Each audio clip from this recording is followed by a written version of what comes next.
to Australia has left him on the sick list. He's pulled out of tonight's concert at Madison Square Garden due to a viral infection. The 73-year-old has a long-standing residency at the New York venue. Now to 5AA Sport. Gliderroll Garage Doors' new Platinum and Native Series sectional doors are here. Gliderroll.com.au. And it's good morning to Jace Kemp. And a very good morning to you, Mel. Let's start with cricket. An MCG specialist, Scott Boland, has no guarantees of keeping his spot for the Boxing Day Test, with Josh Hazlewood expected to be fit, having overcome a side strain. Meantime, Alyssa Healy will miss the final women's T20 against India due to a calf injury. Stand-in skipper Tali McGrath is hoping to finish the series in Mumbai on a high. 4-1 sounds pretty nice. We go out to win every game of cricket that we play, and the tour's not over yet, so one more game to play and we're looking to win. In the Big Bash, the Hobart Hurricanes defeated the Perth Scorchers by 8 runs, while the Strikers will face the Sydney Thunder tonight for a second time in just 5 days. In the NBL, the 36ers have recorded a second straight win, knocking off the Tassie Jack Jumpers by 11 points last night. Antonius Cleveland dominated with 20 points. There he goes! Cleveland feeling good about himself. Oh my God. Feeling really good. Yeah, great stuff there. The club is expected to announce a new import later today. Well, finally, Argentina's World Cup winning skipper Lionel Messi has been named BBC's Sports Personality of the Year. And that's the 5AA Sport. Now the 5AA forecast. You'll love it. Stunning new season outdoor furniture now in store at Vidula's Garden Centre, Gawler, opposite the racecourse. A shower or two today, 32. Showers and a possible storm tomorrow, 27. Thursday, cloudy, 24. Right now, it's 25 degrees. More news as it happens on 5AA. This is 5AA Summer Breakfast. 6:05 on this Tuesday morning. Lucy Lokan and Tom Rehn for the week. Rennie, welcome back to day 2. Great to be here, Lucy. It is a bit of an adjustment, isn't it, when you get into the breakfast swing again and when you're hosting, but thoroughly enjoyed yesterday, although I've got to say I had that afternoon nap yesterday and it got a little bit warm in the afternoon. It was about 4 or 5 o'clock that I did it. I left it a little bit later, had a few things to do with the boys and everything. And boy, it got hot. I was steaming in bed. I was starting to sweat it up. So, definitely feeling it yesterday. Yeah, overnight I tossed and turned a lot overnight. And now here I am in my ski jacket back in the studio. For some reason, it feels like the bloody Antarctic here today. You do rock the ski jacket a bit, though. It does get cold. Day. It does get cold in this building, though. I've just had a look on the BOM website. The lowest temperature only happened at 5:57 this morning. So 10 minutes ago, it got down to its lowest temperature, 24.7. So if you were tossing and turning because you were hot overnight, well, it was 24.7 degrees and above. Goodness, that is warm, isn't night. it? That's Yep. uncomfortably warm. That's about 10 degrees too hot, I think. That's unusual because we've been having such cold weather. Yeah. I shouldn't sound so surprised being it is mid-December, of course, but given the cold weather that we've had, but at least it is warming up. And hey, they've upped the Christmas Day forecast to up to 32 now for Sunday and then 37 on Boxing Day. Yeah, that is going to be very, very hot. So if you've got a pool or you can head down to the beach, I think you did that yesterday. I did go to the beach yesterday, but I might come to your pool over Christmas, Rennie. You're more than I'll welcome. forego my family and join yours because you've got a pool. I like it. We'll team up. That'd be a great idea. Lucy, not good. As you know, I try and stay active. So last night I went out to indoor soccer and we played 2 games because they're relatively short. They're only 14-minute halves, it's 5 aside. And I think for the 3rd time in 12 months, I've done my hamstring. Like, not as badly. It's I think what the medical experts would categorise as awareness. But hamstring awareness. Yeah, definitely felt just a little grab or pull in the right hamstring. It's the old man injury, isn't it? Do you stagger home and your wife Sarah just goes, ugh, again? Zero. Absolutely zero sympathy. None. Just, are you still playing that? Never come out to watch in the 13 or 14 years that I've played indoor soccer.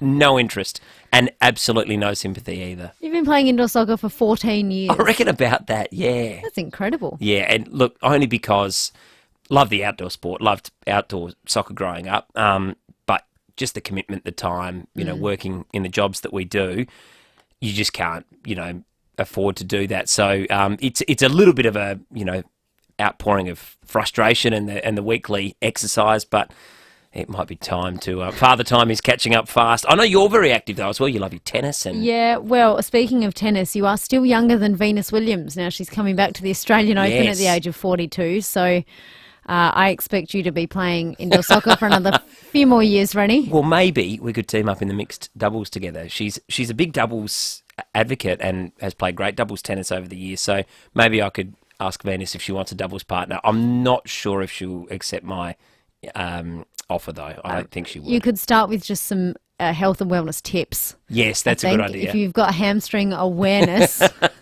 she might be able to help you out with that. We will chat a bit more about Venus Williams in our sports updates with you, Rennie, at 6:20 and 7:20. Also on the show this morning, though, champagne, as we know, there's been a bit of a shortage, but what does that mean for Australian sparkling wine? We will find out this Christmas.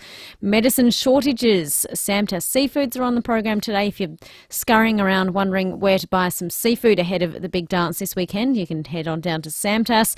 We're catching up with SA Water. We had an excellent text message last week asking, wondering about the water quality that the floods are bringing. We will chat with SA Water precisely what the water quality means, what it means for it right now, but also when it eventually is all washed away, where does that leave the land? It's a great question, and we've got that guest on, Joshua Zugujev, for that very reason, to ask him about that. So we'll put those questions to him, and obviously there's a lot of interest and, importantly so, concern about the residents and those that have got properties on the Riverland. But I think stuff like water quality is a really pertinent topic as well to discuss. Water quality and land is also our topic of discussion. After 8:30, we're chatting with Brad Parry, the CEO of Grain Producers SA. Now, farmers are harvesting late this year. Usually they try and squeeze it in just before Christmas. At this rate, they will be out on the headers on Christmas Day. But we're set for a bumper year, we hear. Which is fantastic. I think I've heard on the Eyre Peninsula, Lucy, some 4 million tonnes they're expecting to harvest of wheat this year, which is about 1 million more than normal. So what's that? An uptake of about 30%, which is fantastic. But I do think they've had to, with all the cost of fertilisers, etc., it's been a really high cost year for farmers. But the fact that they're able to now get it back with this, what some are saying is a generational crop yield, is fantastic. So we'll have a chat to Brad Parry, as you said, just after 8:30 and find out what it means for farmers and I guess the local communities as well. Hopefully more money for all of them and the families to spend, which is only a good thing. We said it was warm here at the moment, 24 degrees here in Adelaide, same as Darwin, currently 24.7 degrees.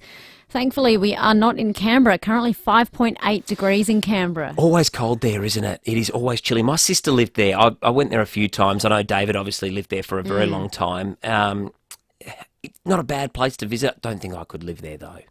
No, I mean, if I'm wearing a ski jacket and it's 24 degrees... Imagine. I think I would perish very fast in Canberra. That would not... No, we're not sending you to Canberra. No, I'll go there in the summer, although it is summer and it's only 5 degrees there at the moment. But no, I'll reserve my holidays to Canberra for slightly warmer temperatures, I think. Something I was really curious to hear just in Mel's 6 o'clock bulletin then. It's not really a great story. There was a stabbing in Hindmarsh Square last night. That is the second stabbing in Hindmarsh Square in about 2 days. Yeah. There was another one on the weekend. That's not good at all. I've never felt unsafe in this building. We are right on Hindmarsh Square. I've never felt unsafe, but it is concerning to hear of 2 stabbings in the square in 2 days.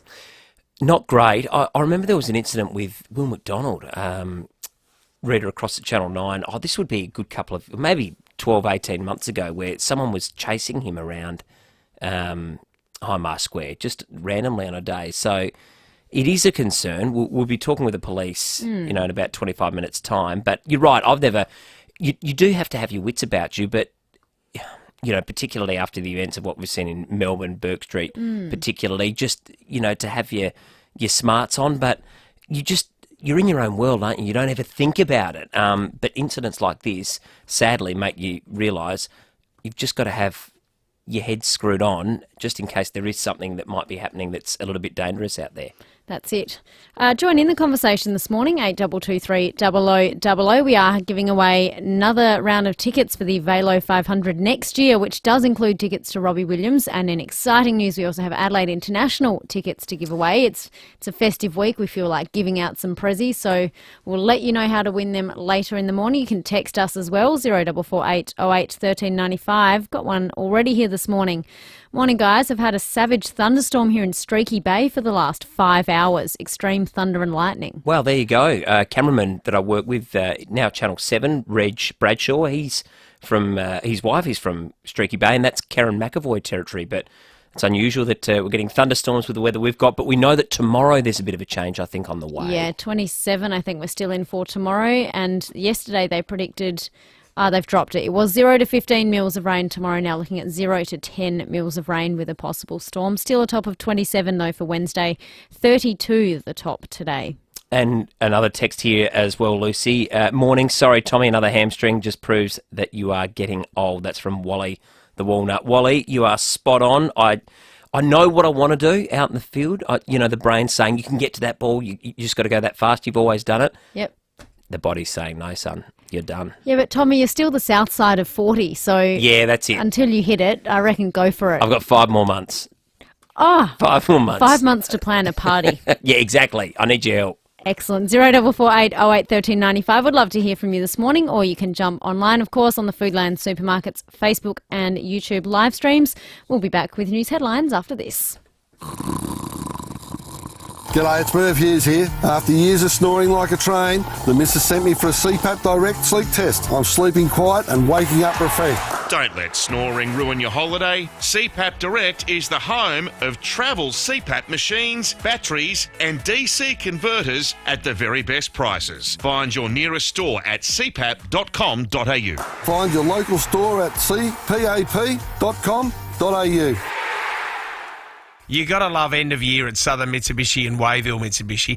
Nothing stops them from giving you the best car buying and servicing experience in Adelaide. Southern Mitsubishi has undergone a major expansion with more used cars in stock than ever, plus same day or next day servicing. And of course, the new Wayville Mitsubishi showroom is just spectacular. Looking for a new Mitsi or an outstanding used vehicle? Head to Wayville and Southern Mitsubishi. Driven by Australian Motors. Great news for self-managing landlords. Toop and Toop Real Estate now has Toop Assist. You can pick whatever property management help you need without entering into a full agreement. So landlords can just get the help they need at the time. There's so many services on offer, including advertising, finding a tenant, doing reference checks, inspections, photography, marketing tribunal hearings, and even insurance claims. And Lucy, Toop and Toop are the property management specialists with 35 years of experience, which is wonderful.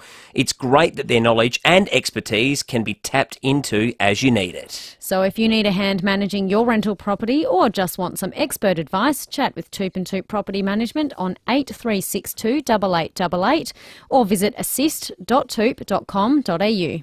At Arana, we believe everyone should live the life of their choice. We create opportunities for people with disability to live as independently as possible. We support people with an NDIS plan who are looking for their forever home. Arana homes are safe, welcoming and above all supportive, where people make friends and get more out of life. Arana has vacancies in the Adelaide, Riverland and Spencer Gulf areas. For independent living, make your home with Arana. Visit aranaonline.com.au. Arana, creating opportunities. For more than 10 years, Brenton Raglas and Kate Collins have brought you all the big stories on 9 News.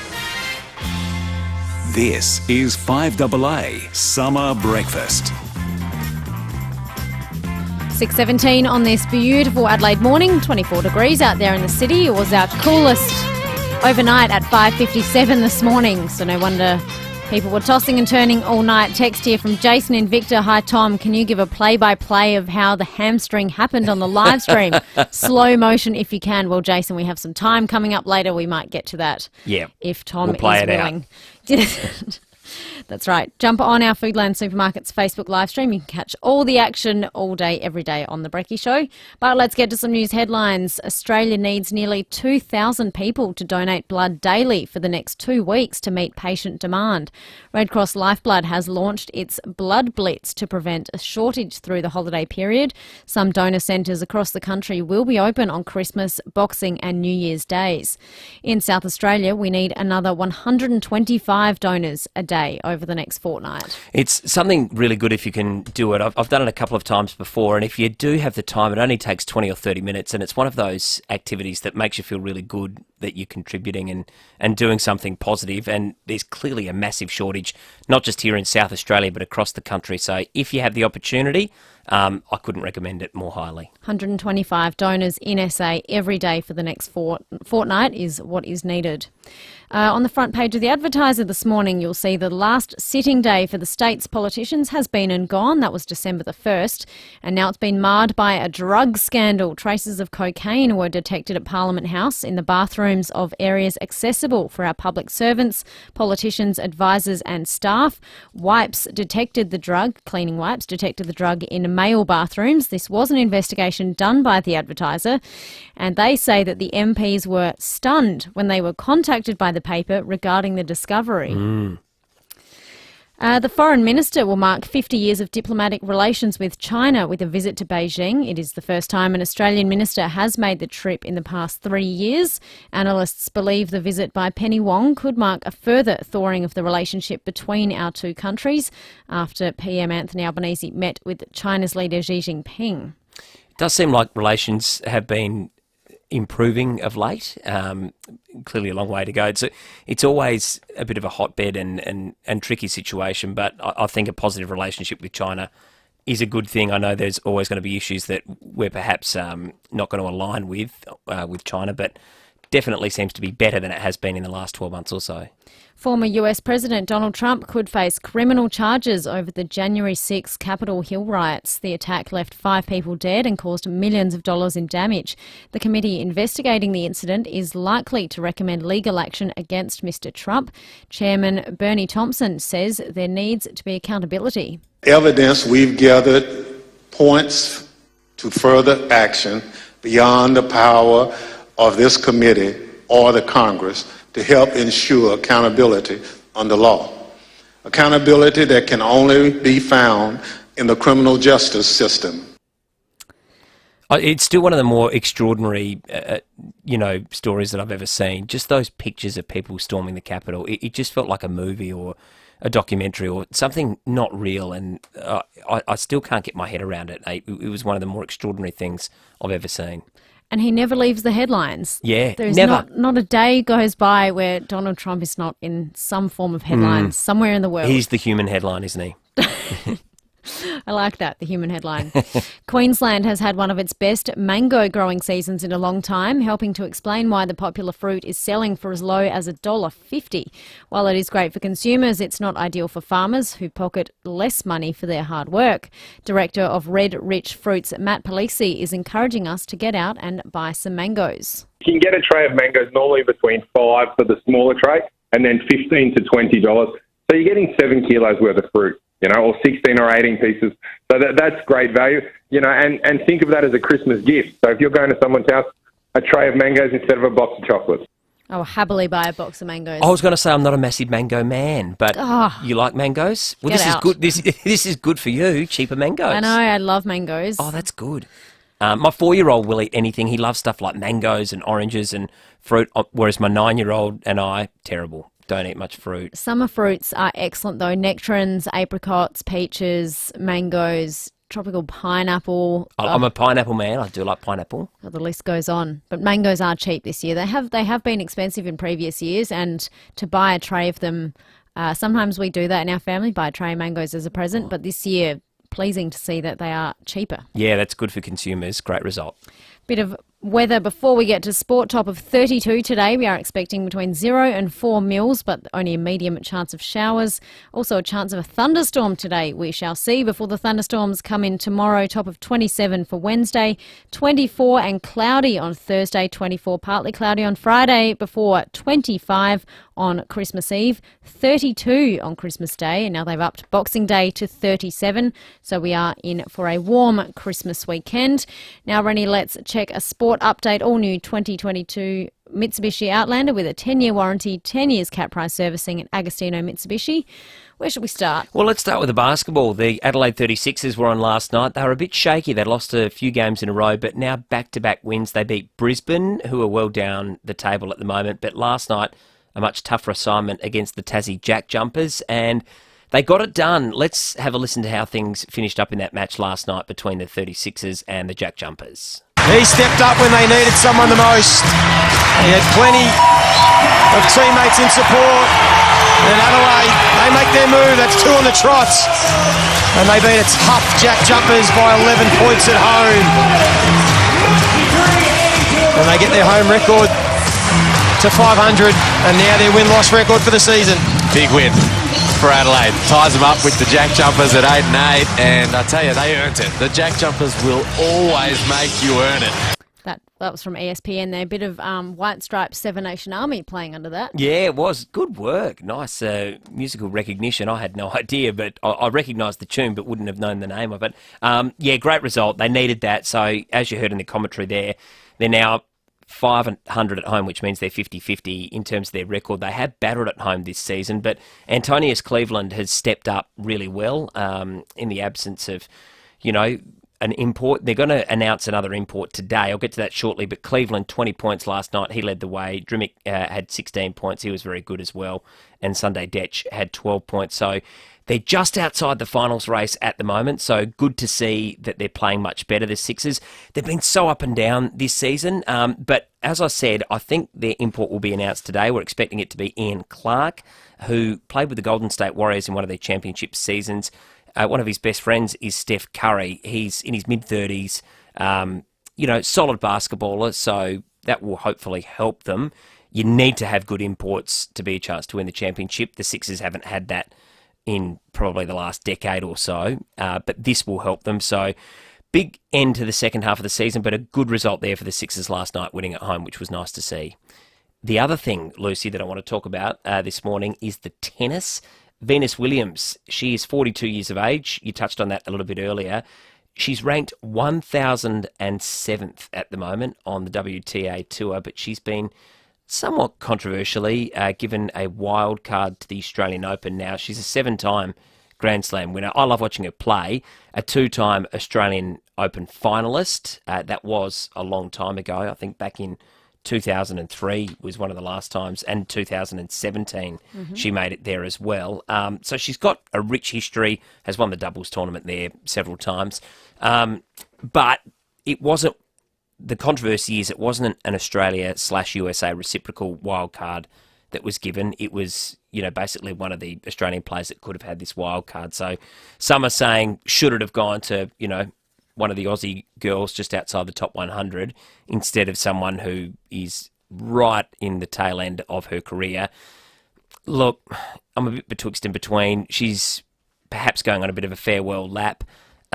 Maybe this year I can understand it, given she didn't play last year because of COVID. It'd be one chance to say goodbye, but I'm not expecting too many big things from Venus. Despite her incredible career and amazing record, I'd be very surprised if she made it through to the second round.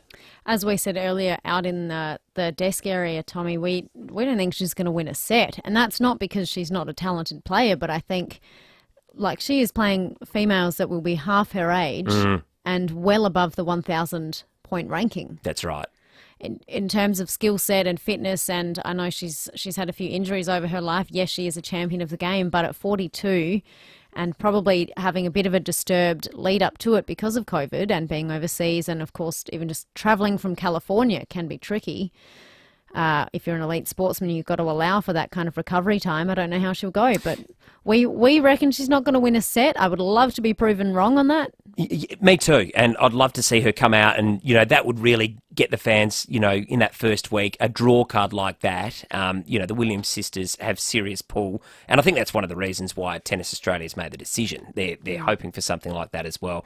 But I'm with you. I'd be very surprised if she made it through to the second round. I'm heading to the Oz Open on the first Wednesday of that first week. I'd love to see her. Yeah, still on going. that Wednesday. That might be just the end of the first round, start of the second round. I would love to see her there. She turned pro 3 months before I was born. She was 14 years old when she turned pro, which was in October 1994. Extraordinary. I'd be really thrilled to see her and thrilled to see her do well, but we will wait and see. Coming up after 6:30, we are chatting sparkling wine ahead of Christmas, but first, the 6:30 news with Mel. 5AA's Tech Talk with your host, Adelaide Tech Guy Richard Pascoe. Thanks to Harvey Norman Computers. A fresh new phone might be a great way to start the new year, and right now Harvey Norman has great Christmas deals on phones. Meet Google Pixel 6a, the more affordable Google phone that adapts to you. It features a long-lasting battery, 6.1-inch display and the Pixel camera, which makes it easy to capture rich and vibrant photos day or night. The Pixel 6a is yours for $548, save $100. The Google Pixel 7 Pro is Google's best of everything phone. It's fast and secure with an immersive display and amazing battery life that can last up to 72 hours with extreme battery saver. Plus you get an extra layer of hardware security. The Pixel 7 Pro is yours for $1,048, saving $200. Check out this great offer at 5AA.com.au. Thanks to Harvey Norman Computers. A great festive season begins with Pals. No matter what you're after, whether you're looking to spoil yourself or someone special, Parafield Airport Liquor Store have what you're looking for.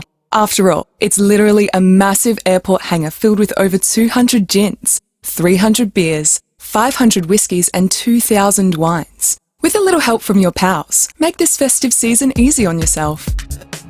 Parafield Airport Liquor Store. Pals. Open till late 7 days. Next to Roulette's Tavern, Kings Road, Parafield. Give the gift of live music this Christmas with tickets to the Red Hot Summer Tour 2023, starring Paul Kelly, Bernard Fanning, and Missy Higgins. Plus Mark Seymour, Vicar and Linda, Ian Moss and Troy Casadale at the magnificent Sappelsfield in the Barossa, January 22. It's the ultimate Christmas gift. For tickets, go to redhotsummertour.com.au. Apply for a mobile card for your business today. Visit mobilecard.com.au to get discounts on mobile quality fuels, zero account fees and other exclusive benefits. Mobile Card, your business sorted. 5AA Breakfast is streaming live right now. To watch, simply head online to 5AA Facebook or search 5AA on YouTube. This is Adelaide's 5AA. A shower or two, 32 today with the 6:30 news. I'm Mel Usher. The Samtaz South Aussie Seafood Christmas Sale is on now, with crayfish just $77.80 a kilo. Charges have been laid after a stabbing in the CBD. Police were called to the northeast corner of Hindmarsh Square near the Pullman around 7:30 last night. A 39-year-old man was taken to hospital with an injury to his abdomen. It's not believed to be life-threatening. A 56-year-old man was arrested nearby.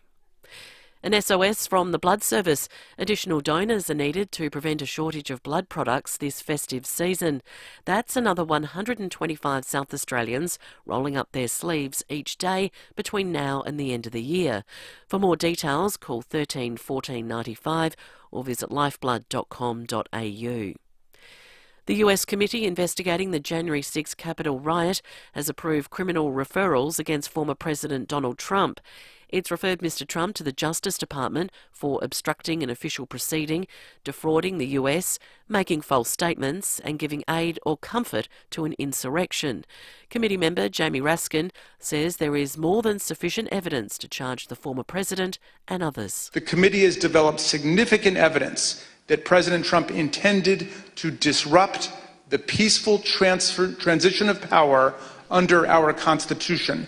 More than 24 sailors are still missing after a warship sank off the coast of Thailand. Navy ships and helicopters have been scouring the water for the 31 people. 75 sailors have been rescued. Some of the country's top universities are changing their exam policies to safeguard against a new way of student cheating.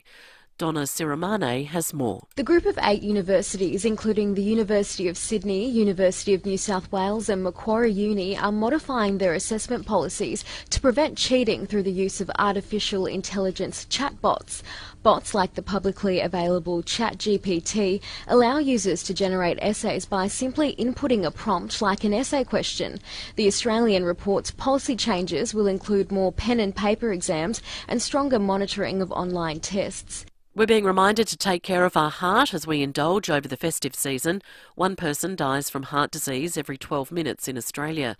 The Heart Foundation's Gemma O'Hanlon says there are easy ways to keep the risks down over the holidays, like swapping out butter for canned pears in Christmas pudding. Number 2 is fuel up at the start of the day. So have a healthy breakfast and you'll be more likely to stay on track for the rest of the day. Number 3 is make time for exercise now, not in the new year. Jeremy Clarkson is backtracking on criticism of Meghan, the Duchess of Sussex.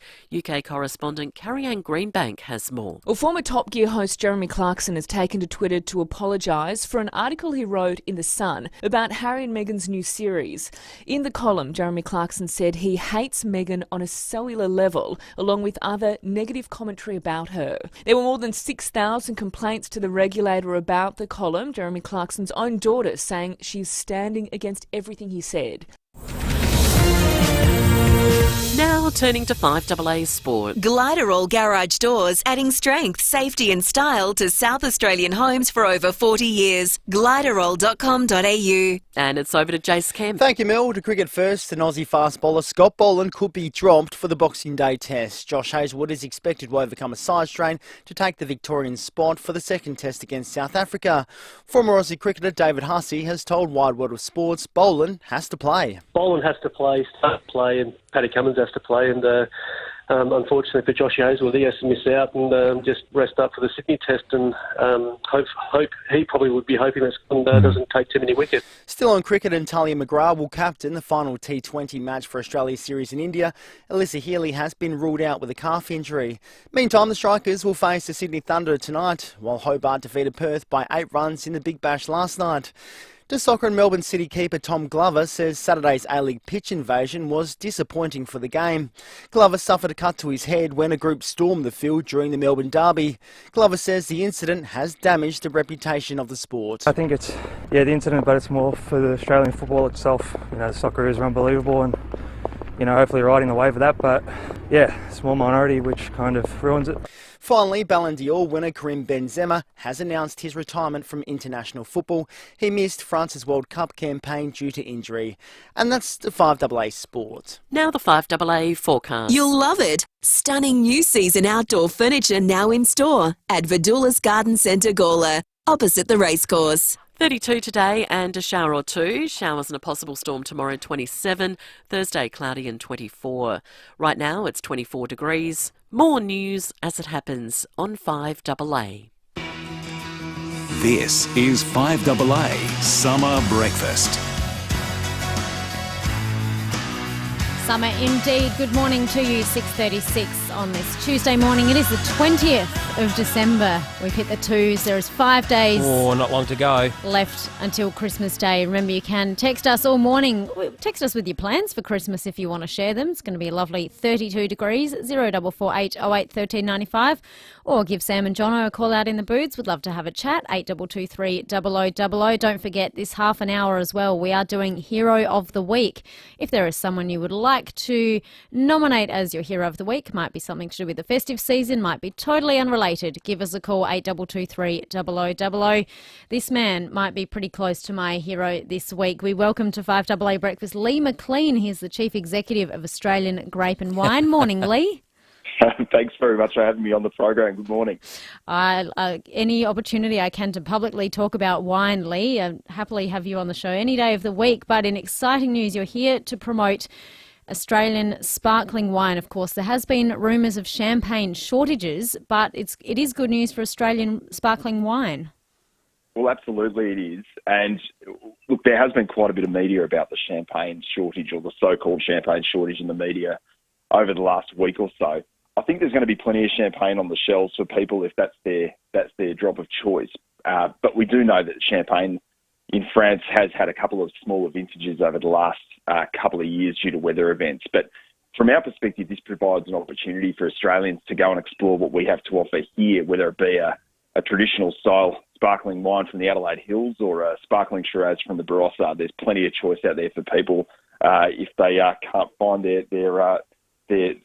preferred drop of champagne on Christmas Day. That's so true, Lee. There's so many great local ones to choose from as well. My wife is very passionate about it, and I enjoy a nice drop of sparkling as well. I think Grace Under Pressure, the Limestone Mount Gambier, good price point there. Mount Lofty Rangers Vineyard makes a really nice sparkling wine as well. And there's, I think, a Summerled on the main street of Hahndorf. So we're spoilt for choice, aren't we, really, with what we can choose right here in South Australia?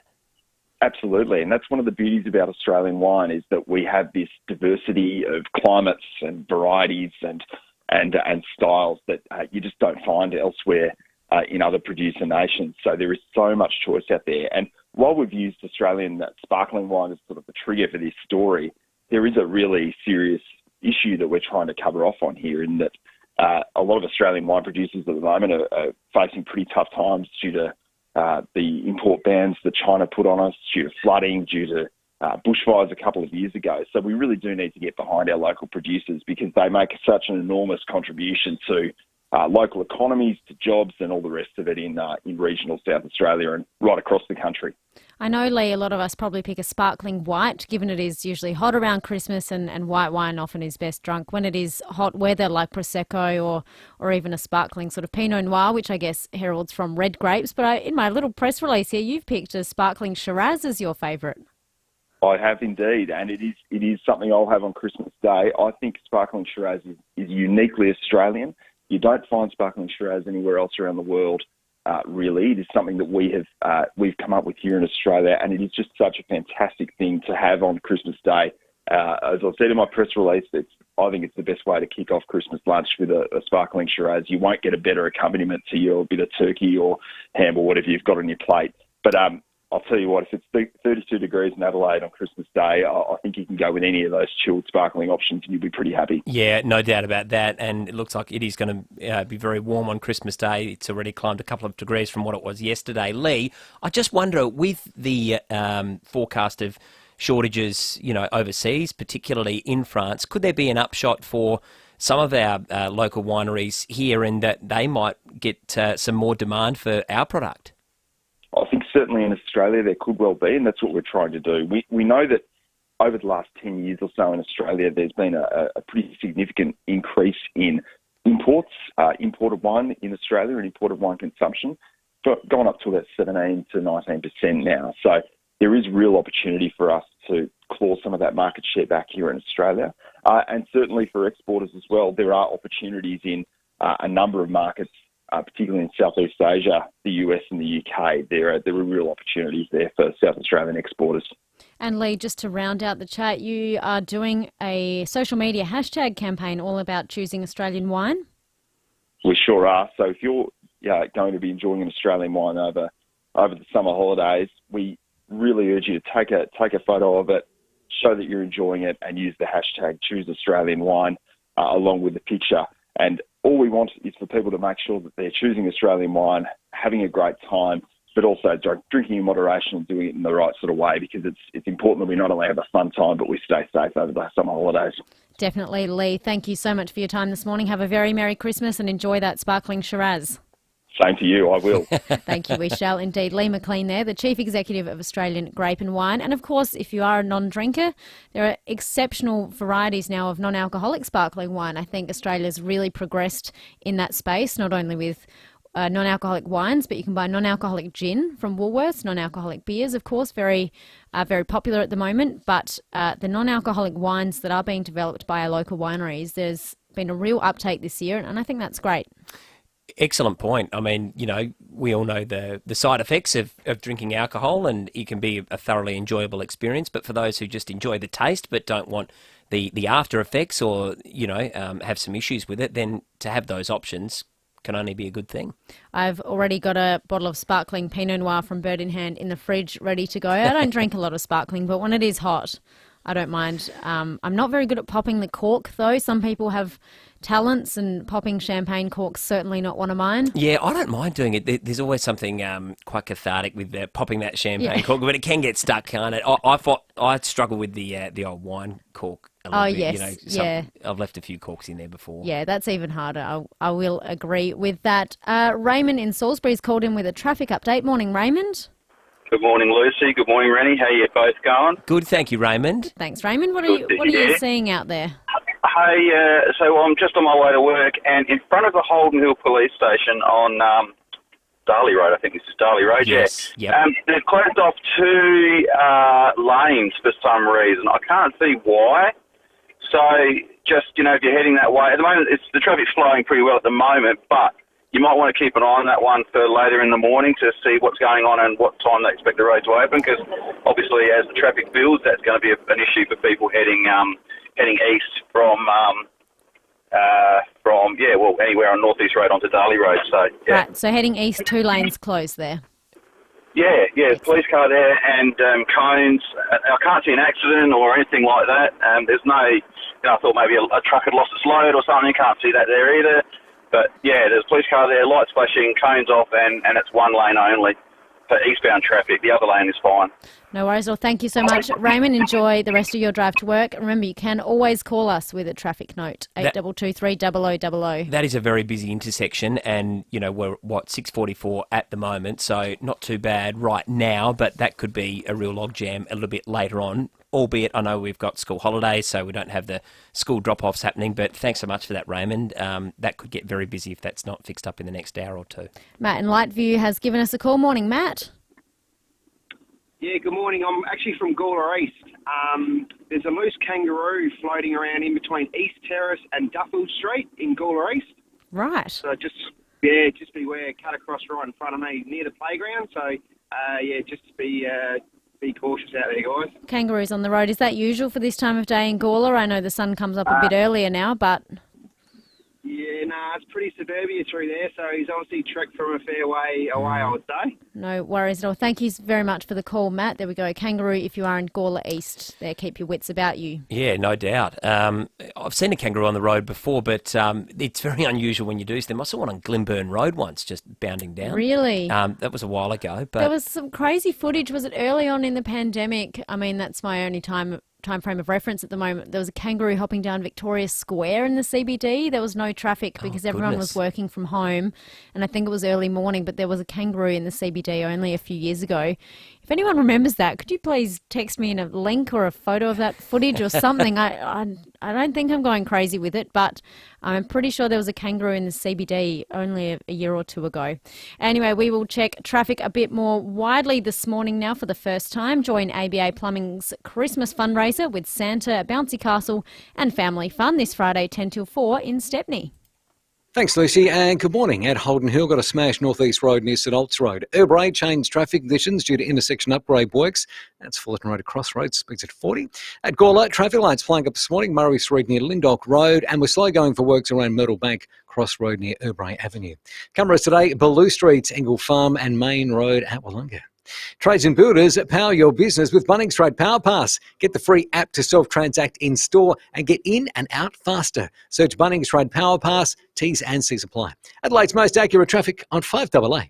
Look around your house and yard. If you see old tools, broken bike frames, an old fridge and even that old car, don't look at it as junk, look at it as dollar signs. At Nor Metals, our priority is to give you the best value for your scrap metal disposal. We offer cash for scrap Monday to Friday and Saturday mornings for a range of different steel supplies and car components, including bodies and radiators. Get cash for your scrap at Nor Metals, 255 Grand Junction Road, Ottaway. For over 38 years, Steinborner has been well worth the trip.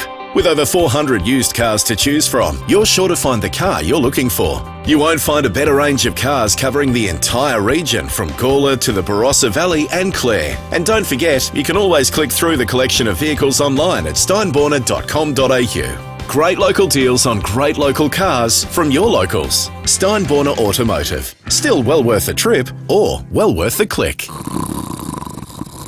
G'day, it's Merv Hughes here. After years of snoring like a train, the missus sent me for a CPAP Direct sleep test. I'm sleeping quiet and waking up refreshed. Upgrade to the sleek and extra quiet Fisher & Paykel Sleep Style Auto CPAP machine at CPAP Direct this month and receive the all-new Evora full face mask with 3 size cushions for free. Sail on now. Find your local store at cpap.com.au.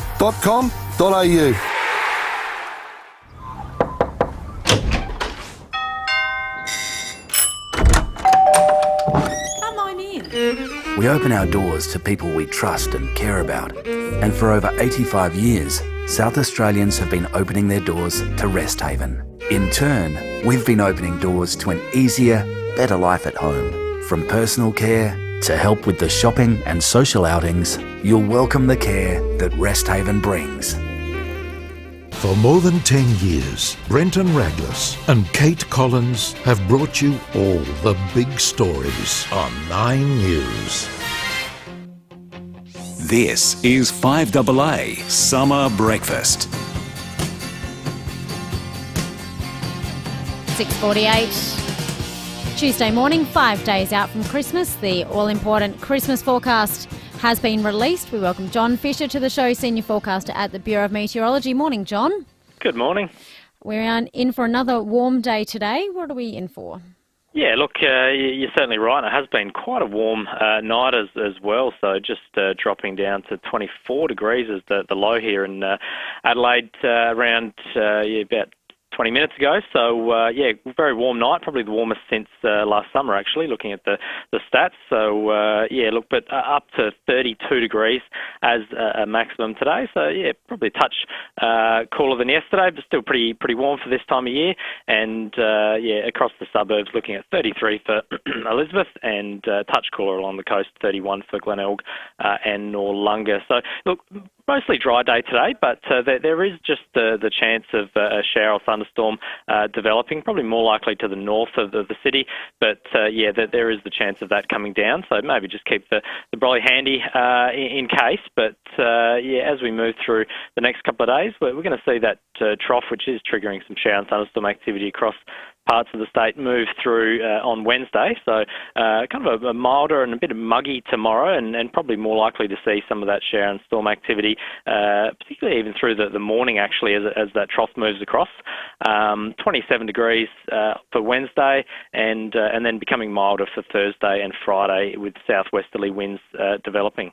And John, the Christmas Day forecast, it was 30 when it first came out yesterday, but moving up ever so slightly, a couple of degrees overnight. Yeah, it does look like it does jump up pretty quickly. So Christmas Eve 25, but jumping up to 32. I think it's going to stay around that 32 mark on today's forecast by the looks. So a sunny day. Should be pretty good conditions, I'd imagine. Should suit most outdoor activities there. And then beyond that, looking quite hot actually for Boxing Day and beyond. So 37 and probably even a touch higher into Tuesday. So headed towards 40 degrees even potentially. Wow. When do we officially become a heat wave? Is it 3 or 4 days consecutive over 30, or how does that work? It does depend on the actual location, but it is kind of over a 3-day period. So, potentially we could see some heat wave conditions developing from Christmas or after Christmas, Thank you very much, John Fisher at the Weather Bureau. We'll find out some more details on the weather as we get closer tomorrow.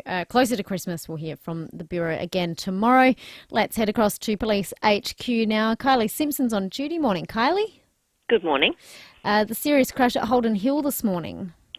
That's right. It was just before 4:15. Police and SA Ambulance responded to reports of a crash between a car and a pedestrian on Sudolts Road.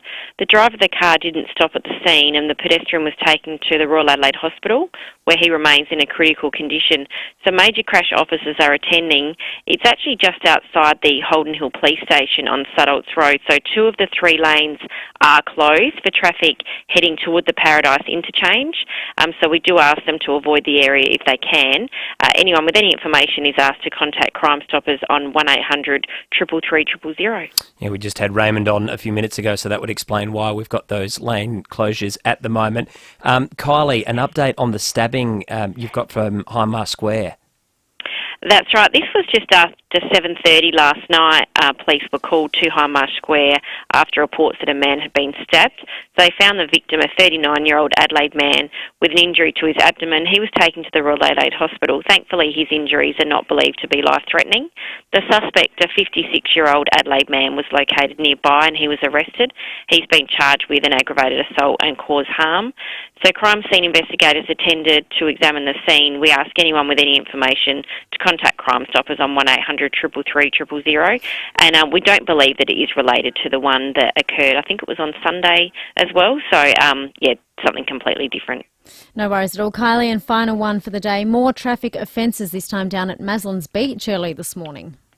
That's right. This was about 12:20 this morning. Patrol spotted a Holden sedan on the Esplanade at Aldinga Beach where they attempted to stop the vehicle. The driver failed to stop. Patrols called in the assistance of Polair, who kept observations of the vehicle as it travelled towards Wollonga. So it went on Victor Harbour Road, Communication Road and Old Coach Road. So Polair tracked the vehicle to Maslin's Crescent at Maslin's Beach where the driver was stopped. So a 22-year-old man from Sellex Beach. He was arrested and charged with due care, failing to stop, and he had no licence. So his car's been impounded and he'll appear in the Christie's Beach Magistrates Court in January. Wonderful. Thank you, Kylie, for the update. Chat soon. Thank you. It is time now, if you'd like to nominate a hero of the week, 8223 0000. I need a hero. I'm holding out for a hero till the end of the night.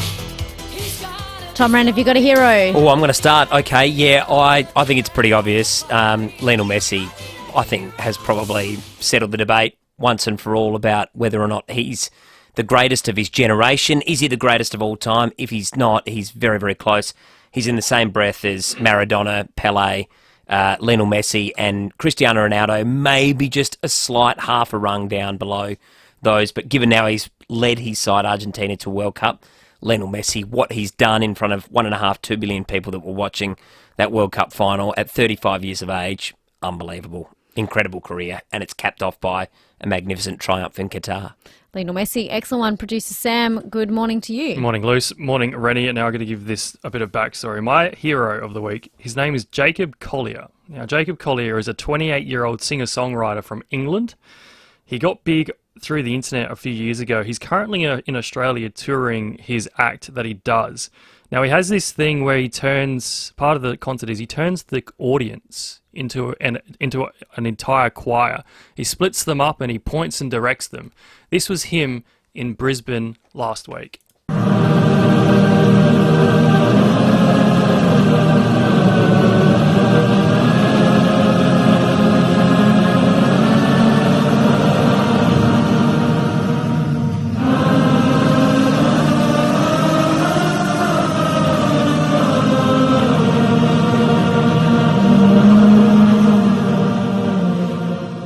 Now that was him getting the crowd in 3 parts all together to harmonise and sing White Christmas. Isn't that great? And I am absolutely mesmerised by these videos. It's unreal. Jump on the Facebook and YouTube live stream thanks to Foodland. Brookie's put the vision up there. So does he hypnotise them?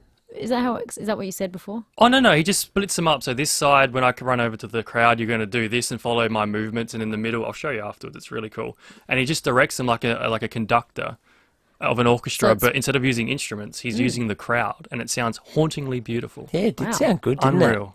For untrained, singers out there. Yeah, but that's why I wondered if they were hypnotised or not. Just pure talent direction, I guess. No, that's cool. Excellent. Thank you for your hero, Sam. I'm actually going to give my hero, like I said before, to Lee McLean. Now, before we started our chat with him, I thought, how good. I love chatting about wine. But Lee McLean was so positive about Australian wine and the Australian industry in business as a whole, and I think it's really important. We have lots of champions in Australian business who love promoting our business, but I think it's just so important to have people who are happy to jump on at 6:30 in the morning and shout from the rooftops how good Australia is, especially South Australia, and especially South Australian wine. Exactly. So Lee McLean, the new chief executive of the Australian Grape and Wine Organisation, he can have my hero of the week. I like it, Luce, and there's so much great South Australian wine and sparklings to choose from. There is, no shortage of choice. There's some wonderful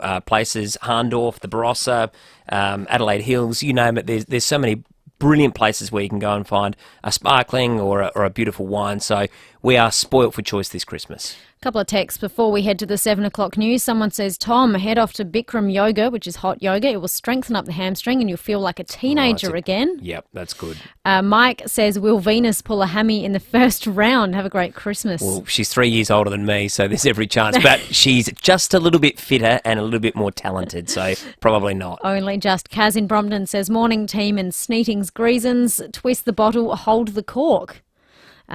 So if you can't get the cork out of the nice red wine... Twist the bottle. So get the... we're learning a lot here on Brekkie, Tommy.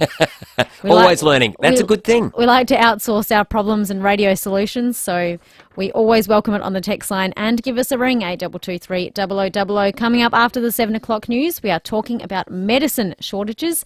Back shortly. Hey, you in the car. If your next service is due, just remember that Mawson Lakes Mazda has your back. We'll take care of you with next day servicing, complimentary loan car, vacuum and wash, and your breakfast or lunch is on us. Your car gets the love too, with our state-of-the-art service centre brimming with top-trained mechanics. At Mawson Lakes Mazda, we'll look after your car and look after you. Mawson Lakes Mazda, just a short drive from the city. Ray White, big name in real estate, but also the biggest name in business broking. What makes us big? Our people, like Brett Buckley and his team. MBA, lecturer, and multi-time SA Business Broker of the Year. Brett doesn't just read a P&L, he feels it. If you're selling or expanding your business, Brett can take your business apart and find you more money. And we're not talking small change. Go on, touch base with Brett. Search Ray White Business Sales SA. G'day, Graham Ross here. Sudden Impact for Lawns has always been my go-to. Now it's even better together with Populate. Sudden Impact for Lawns plus Populate is still an organic-based premium granular fertiliser, but now with the added benefits of billions of living beneficial microbes. Ideal for all types of lawns, trees, even hedges, and be amazed at the results. Sudden Impact for Lawns plus Populate. Available in all good garden centres, nurseries and retailers. If you want retaining wall sleepers that will last and last, the only concrete sleepers you should be using is Outback Sleepers. They're the strongest concrete sleeper available, and they come with a 35-year product warranty. Once it's in, nothing's going to move it. Nah, still there. Ask for the brand Outback Sleepers, sold at over 60 local landscaping and hardware stockists. Or look online at outbacksleepers.com.au. 5AA Breakfast is streaming live right now. To watch, simply head online to 5AA Facebook or search 5AA on YouTube. Online, on DAB Digital Radio and on 1395 AM. Talking Adelaide. This is Adelaide's 5AA. A shower or two, 32 today with the 7 o'clock news. I'm Mel Usher. The Samtaz South Aussie Seafood Christmas sale is on now, with large cooked king prawns just $27.99 a kilo. The man's in hospital after a stabbing in the city. Senior Constable Kylie Simpson has the details. This was just after 7:30 last night. Police were called to High Marsh Square after reports that a man had been stabbed. They found the victim, a 39-year-old Adelaide man, with an injury to his abdomen. He was taken to the Royal Adelaide Hospital. Thankfully, his injuries are not believed to be life-threatening. A 56-year-old man was arrested nearby and charged with aggravated assault cause harm. A pedestrian has been hit by a car at Holden Hill. It happened just after 4 this morning on Sudolt's Road. The driver didn't stop. The victim is in a critical condition. Major crash officers are attending the scene with road closures in place. The Foreign Minister will head to China on the first ministerial trip to the country since 2019. Zach De Silva has more. Penny Wong is flying to Beijing today to meet with her Foreign Minister counterpart tomorrow. It's all about marking 50 years of diplomatic relations between our countries, which started under Gough Whitlam. But it's not all smiles. Restrictions on our exports will likely be high on the agenda. China has import bans on Australian products, from wine to barley to timber. Senator Wong is also likely to bring up 2 Chinese Australian citizens who have been detained by Beijing. The committee investigating the January 6 Capitol riot in the US is recommending charges against former President Donald Trump. At its final public hearing, the panel voted to refer Mr Trump to the Department of Justice on 4 criminal counts, including conspiracy to defraud the United States. Committee member Jamie Raskin says they have approved referrals on 4 criminal counts. The evidence exists for a criminal referral of former President Trump for assisting or aiding and comforting those at the Capitol who engaged in a violent attack on the United States. The Justice Department is not compelled to act on the committee's recommendations. Nearly 200 countries have agreed to protect a third of the planet by 2030. They've signed a deal at the COP15 UN Biodiversity Summit in Canada.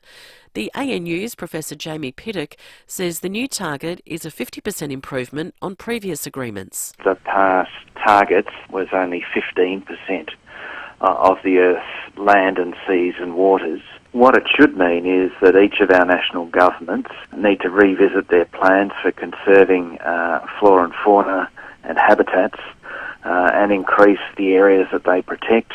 The original animatronic model used to bring E.T. to life on screen has sold for $2.5 million US at auction. It was one of several items from the 1982 film to go under the hammer over the weekend in Beverly Hills. Now turning to 5AA Sport. Gliderroll Garage Doors' new Platinum and Native Series sectional doors are here. Gliderroll.com.au. Here's Jace Kemp. Thank you, Mel. We'll start with cricket, and former Aussie batter David Hussey is full of praise for Travis Head. The middle order batter was named Player of the Match in the first test against South Africa. Hussey telling Wide World of Sports Head sneaks under the radar. To put it all in perspective, Travis Head's innings was simply sublime, scoring a run of ball and it really took the game away from the South Africans, and is rightly and deservedly so man of the match. In the Big Bash, Hobart spinner Patrick Dooley took 4 wickets in the Hurricanes' 8-run win over Perth, while the Strikers face the Thunder again tonight after keeping Sydney to just 15 runs last time they met. To basketball, and the Adelaide 36ers will hold a press conference this morning to officially announce import Ian Clark as signed with the club. Clark won an NBA championship with the Golden State Warriors and last season won an NBL championship with Sydney. Meanwhile, Adelaide defeated the Tassie Jack Jumpers last night by 11 points. Cleveland gets his double-double with that rebound. 20 points and 10 boards for him. He stepped up when they needed someone the most. He had plenty of teammates in support. Yeah, great stuff there. Well, finally, Aussie star Ben Simmons finished with 4 points, 8 assists and 8 rebounds in the Brooklyn Nets' 3-point win over Detroit. And that's the 5AA Sport. Now checking 5AA traffic. Refresh your bathroom with a quick and affordable bathroom makeover. Visit bathroomwerx.com. At Holden Hill, you'll find a smash on North East Road near St Alt's Road. Uber changed traffic conditions due to intersection upgrade works. That's Fullerton Road at Crossroads, speeds down to 40. Gawler traffic lights playing up there, Murray Street near Lindock Road. I've got a lane closed at Eastwood today, Glen Osmond Road near Greenhill Road. Busy at the moment, South Road at Karata Park with the camera at Seaview Road at McLaren Bar. A Porto is open Christmas Day. Get your delicious flame grilled Portuguese whole chickens with your choice of flavour for Christmas.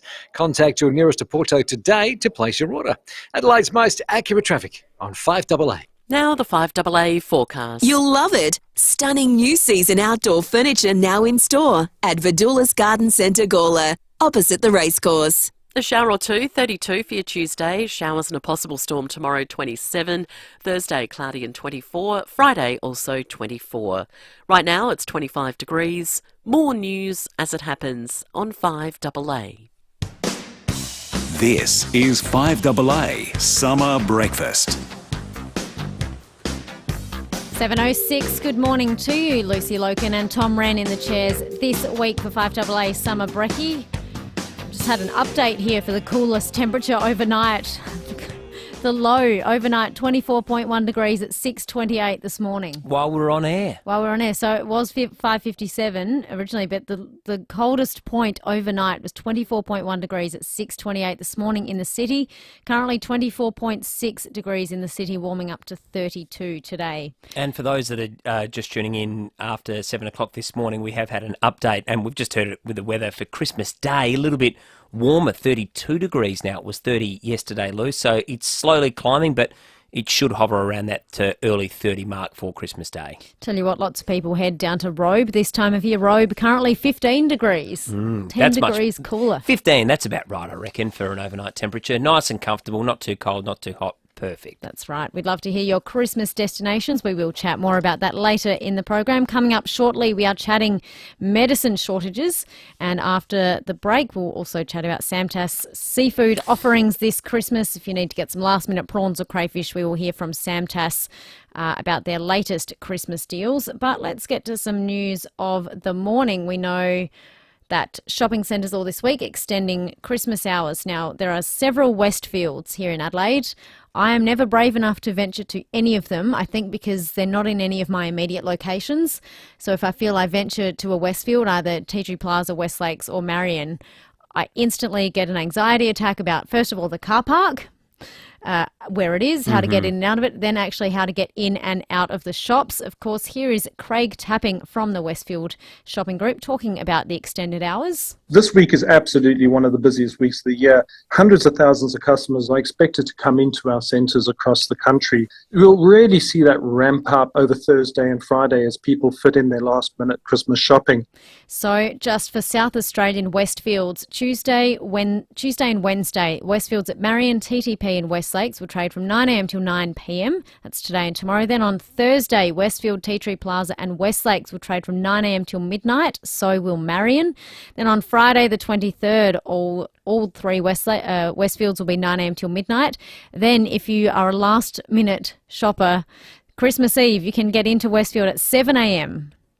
Marion, TTP, Westlake, 7am till 5pm Christmas Eve. Goodness, they are really opening things up. And you're right, Lucy, I think the parking is an issue for people and it can be an anxious thing to do. I know, we go down to Marion a bit. I grew up in Tetra Gully, Banksia Park, and Tetra Plaza was my local, and it is tricky. Fortunately, there is the public transport, the O-Bahn stops off there and you can catch the bus in there, but parking can be a real problem and stressful. It's, you can see 15, 20, 30 cars all going around the same parking bay looking for one or two parks that might come out, and it can be tense in there. So that can be one of the issues. But once you're over that, there are plenty of opportunities to get that last-minute shopping done for Christmas. Just some news out about this man this morning. You talking to me? You talking to me? You talking to me? Well, then who the hell else are you talking to? Talking to me? Well, I'm the only one here. Who the f*** you think you're talking to? Oh, yeah? Huh? Okay. Robert De Niro, of course. Taxi Driver. Famous scene. Even I'm familiar with it. Yeah, 1976, I reckon. So many people have imitated that. It's an iconic scene. Amazing stuff, that acting there from Robert De Niro. His house was broken into in New York, his townhouse, while he and his daughter were at home asleep. A woman in her 30s broke in at about 2:45 in the morning, and she's got a history of numerous burglary arrests, and by chance she forced her way into Robert De Niro's house and was going through his things. That is frightening, isn't it? It's the worst nightmare that someone comes in while you're asleep. It's just creepy and very, very scary. So thankfully no one injured during that, it sounds like. Bit scary though. I wouldn't want to be at home when my house got burgled. No. Touch wood, that doesn't happen a lot here in Adelaide. That was a generalised statement, of course. Now we are chatting medicines. Now we heard the other day Michael Smith had to visit 6 pharmacies before he could get his prescription. 6 pharmacies. It seemed unusual, and the TGA has now addressed the issue for things such as simple antibiotics. A lot of people would at some point in their lives have this. It is amoxicillin. The TGA is now allowing substitutions for this common antibiotics because there is a shortage. We welcome to the conversation Dr. Sian Goodson, the chair of the Royal Australian College of GPs for SA and the Northern Territory. Good morning, Dr. Goodson. Morning, Lucy. Morning, Tom. So tell us about how these substitutions work. Like, is amoxicillin in such dire shortage that substitutions will be easily accessible? It's a nationwide problem at the moment with supply chains for lots of medications, but we're particularly worried about the antibiotic shortage that we're facing. Amoxicillin is a very commonly used antibiotic for lots of different bacterial infections. And we can still get it, but we sometimes have to get it in different forms than we're used to prescribing. But it is a concern for all doctors at the moment. And Doctor, why is the shortage taking place at the moment? What's the issue? Yeah, good question. And it's a global supply issue, so it's most likely that COVID's interrupted manufacturing lines and supply chains, and that's had this knock-on effect that we're not getting enough of the medications through to Australia. And we're not entirely sure when it's going to improve, but it's a problem all around the world, but affecting us as well. So just in this article I've been sent here, the TGA is reporting shortages for 363 medications with another 84 anticipated, of which 47 are critical. What does that mean for people who need weekly prescriptions or immediate prescriptions? I mean, it's really concerning for everybody. Recently, there is a medication we commonly use for people with urinary incontinence or irritable bladders, and it was out of stock for weeks and weeks and weeks. And it's very distressing for people when they can't have medications like that really improves their quality of life. Sometimes we can find substitutions. So as doctors, sometimes we can prescribe an alternative medication and educate the patient around that one. But sometimes there really isn't something ideal in its place, and it's something that doctors have to discuss with their patients as the best course of action. But it is a real problem at the moment. So what's the best course of action for a patient then? Is it to seek another doctor, or there's probably not much they can do in that situation? It's always worth talking to your doctor about it. So pharmacists will help to try and find the medications, and if they haven't got something in stock that you need, they're normally very good at ringing around or helping you to work out where else you can look and seeing if someone else has a bit of stock left. But if there really is a genuine shortage and you can't get hold of one of your medications, talk to your doctor. He'll be able to advise you about which medication you might want to use in its place or a different management strategy. This shortage of amoxicillin has been declared a serious scarcity substitution instrument. That is in place until May 31st of next year. That is a good 6 months away. Do you reckon it will have resolved itself by then? I hope so. And the other antibiotic we're concerned about is trimethoprim, which is the antibiotic we most commonly use for urinary tract infections. And that one's also in very low supply, and that's also very concerning. And that's another reason why at the RACGP we're very adamant that doctors need to be the people prescribing antibiotics and have that stewardship for antibiotics and not share that responsibility with other health professionals. It really needs to be doctors that are looking after our antibiotic prescriptions. Dr. Sian Goodson, thank you so much for your time this morning. Thank you. Slightly concerning that this declaration is in place till May of next year, but best advice, chat to your GPs. Pharmacists, of course, can offer advice and substitutions where they can, but chat to your doctor where possible, and any kind of concerns, chat to your doctors. And it sounds like, as the doctor pointed out, that COVID interrupted basically a lot of, supply chains because everything was so centred around COVID and trying to, find the appropriate medicines that people needed, and perhaps it's affected everything else. And now there's a real flow-on effect. But as you say, Lucy, hopefully it doesn't extend beyond May next year, because there's a lot of important medications out there that people need and have to access, and, they don't want that to be interrupted for them long term. Text us all morning if you would like, 0448 08 1395, or give us a ring, 8223 0000. If anyone's up in Gawler East, just be aware there is a kangaroo that was hopping on the roads about half an hour ago. If you've seen it, please give us a bell, 8223 0000, or you can jump on the Foodland Supermarkets Facebook and YouTube live streams. You can see Tom Rehn in his lovely Rebel Sport T-shirt this morning, despite nearly pulling a hamstring for the third time. He's still in his active wear, ready for the next activity. Yeah, ready to go. And you are as well. You're nice, summerly dressed. You had the ski jacket on a little bit earlier. We did have our low at 6:30 this morning, but you're all ready to go now, embracing the summer, embracing the sun that's coming through here across Hindmarsh Square, where it's a beautiful morning, isn't it, again? And the cool change is on its way, or the thunderstorms, we think, are probably going to be coming tomorrow. But at the moment, as we look outside, it's looking absolutely beautiful. Let's check traffic. Join ABA Plumbing's Christmas fundraiser with Santa, Bouncy Castle and Family Fun this Friday, 10 till 4 at Stepney.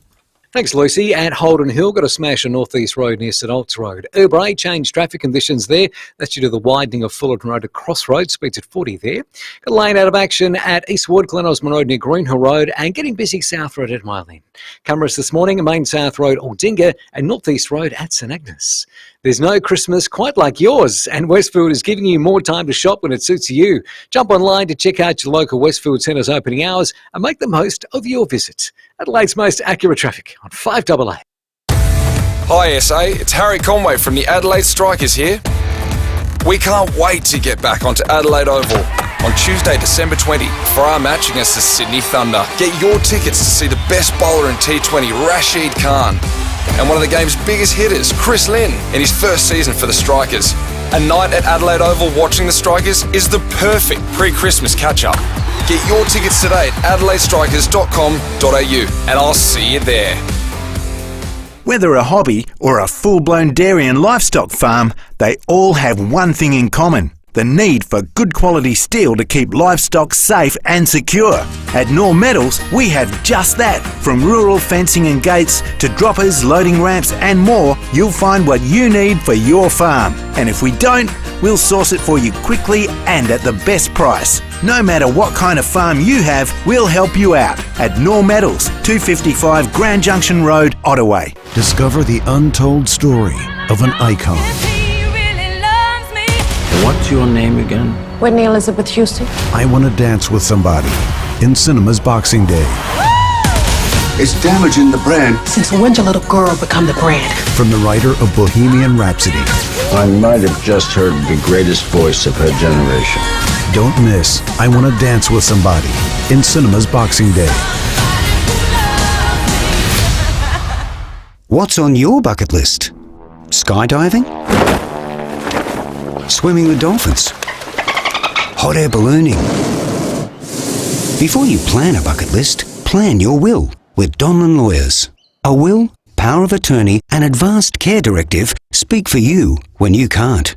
It means you and your loved ones will be taken care of. Visit donlanlawyers.com. Put it on your bucket list. Hindmarsh Square, Adelaide, and Ocean Street, Victor Harbour. For more than 10 years, Brenton Raglas and Kate Collins have brought you all the big stories on 9 News. This is 5AA Summer Breakfast.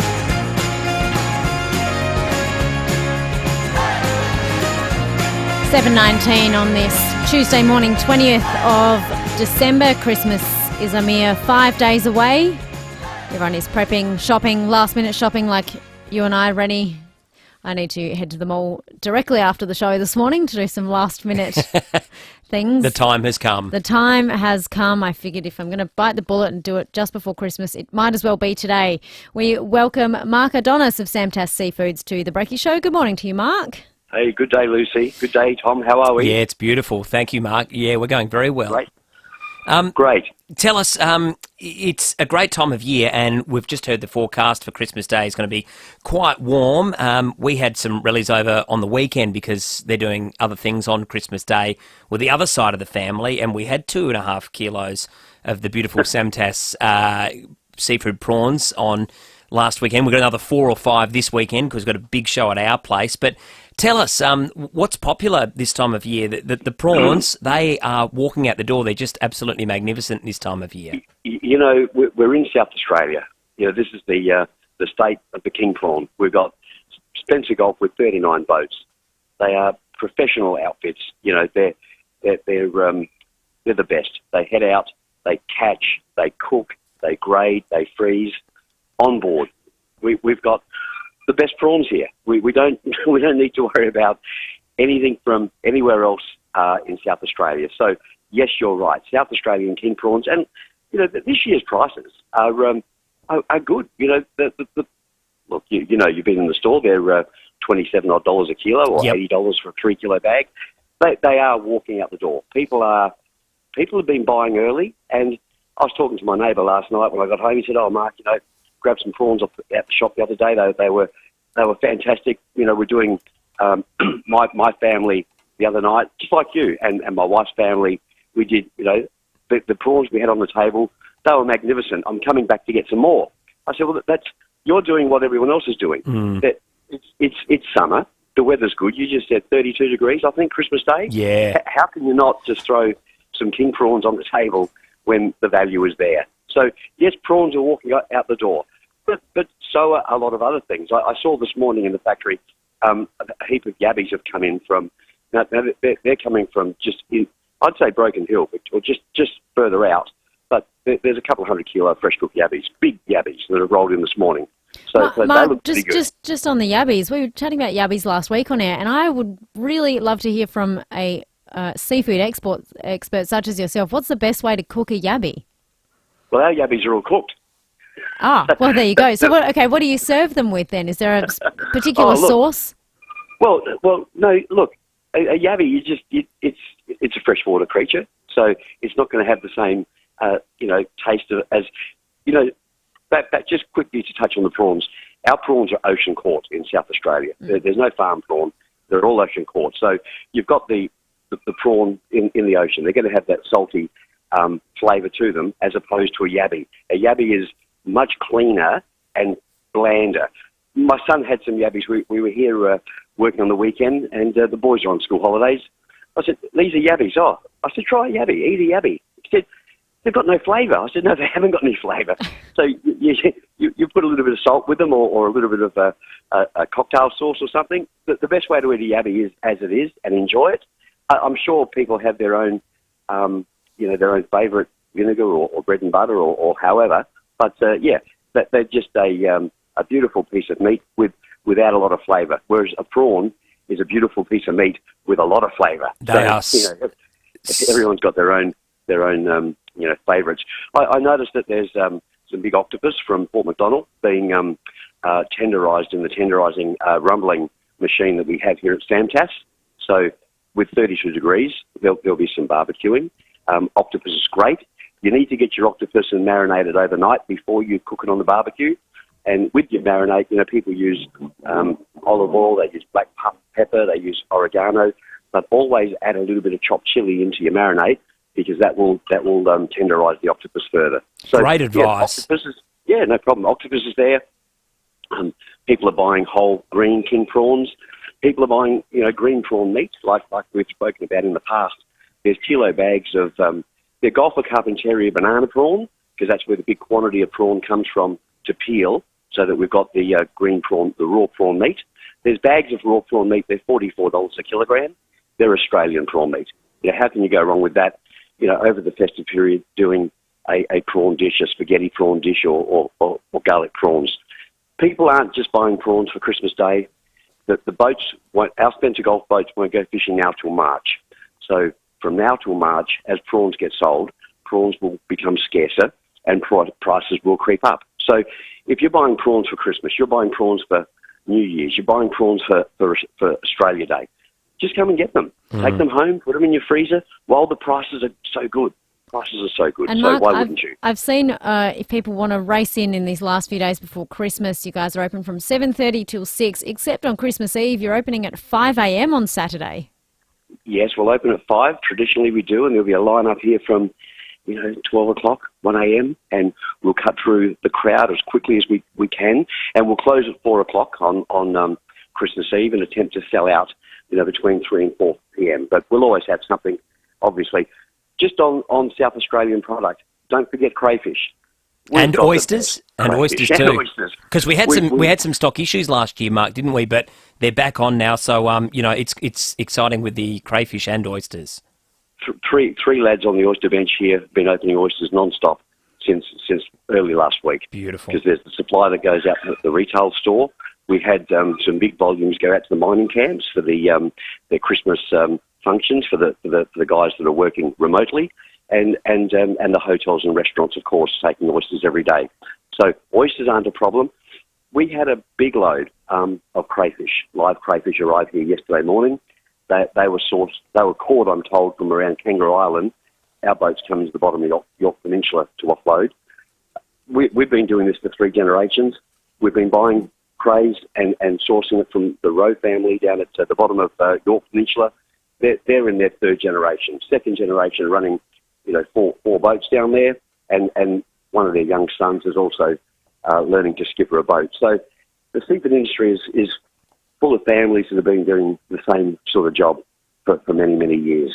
And we cooked these crays. We're going to pack them out in about, once I get off the phone, we're going to pack these crays out. There's about half a ton of freshly cooked crays there. We will roll through those and cook again tomorrow. So, well, Mark, we better let you get on with it. You've got a busy few days ahead, but thank you so much for joining us. We're looking forward to try some of that beautiful crayfish this Christmas. Anytime, and you guys have a great Christmas. You do a great job. Oh, great thank you, Mark. You guys so much, as well. Mark. Hopefully, Mark can enjoy some downtime once they sell out on Christmas Eve. Can't believe that, 5 a.m. on Saturday, but he says you can line up from about 1 a.m. Incredible. And look, like you said, so much to choose from, and those prawns we had last week with that seafood sauce is just delicious. There's so much fresh produce out there, and we did have some oyster issues last year, but they're back, and he said they're going, in high demand at the moment as well. So a lot of seafood for a hot day, Christmas Day. It is really popular and a good choice, I reckon. A quick sports update before we get to the 7:30 news. Wayne Flipper Phillips is hosting the sports show this summer from 4 o'clock this afternoon. He had Henry Thornton on the show last night, who of course plays for the Strikers.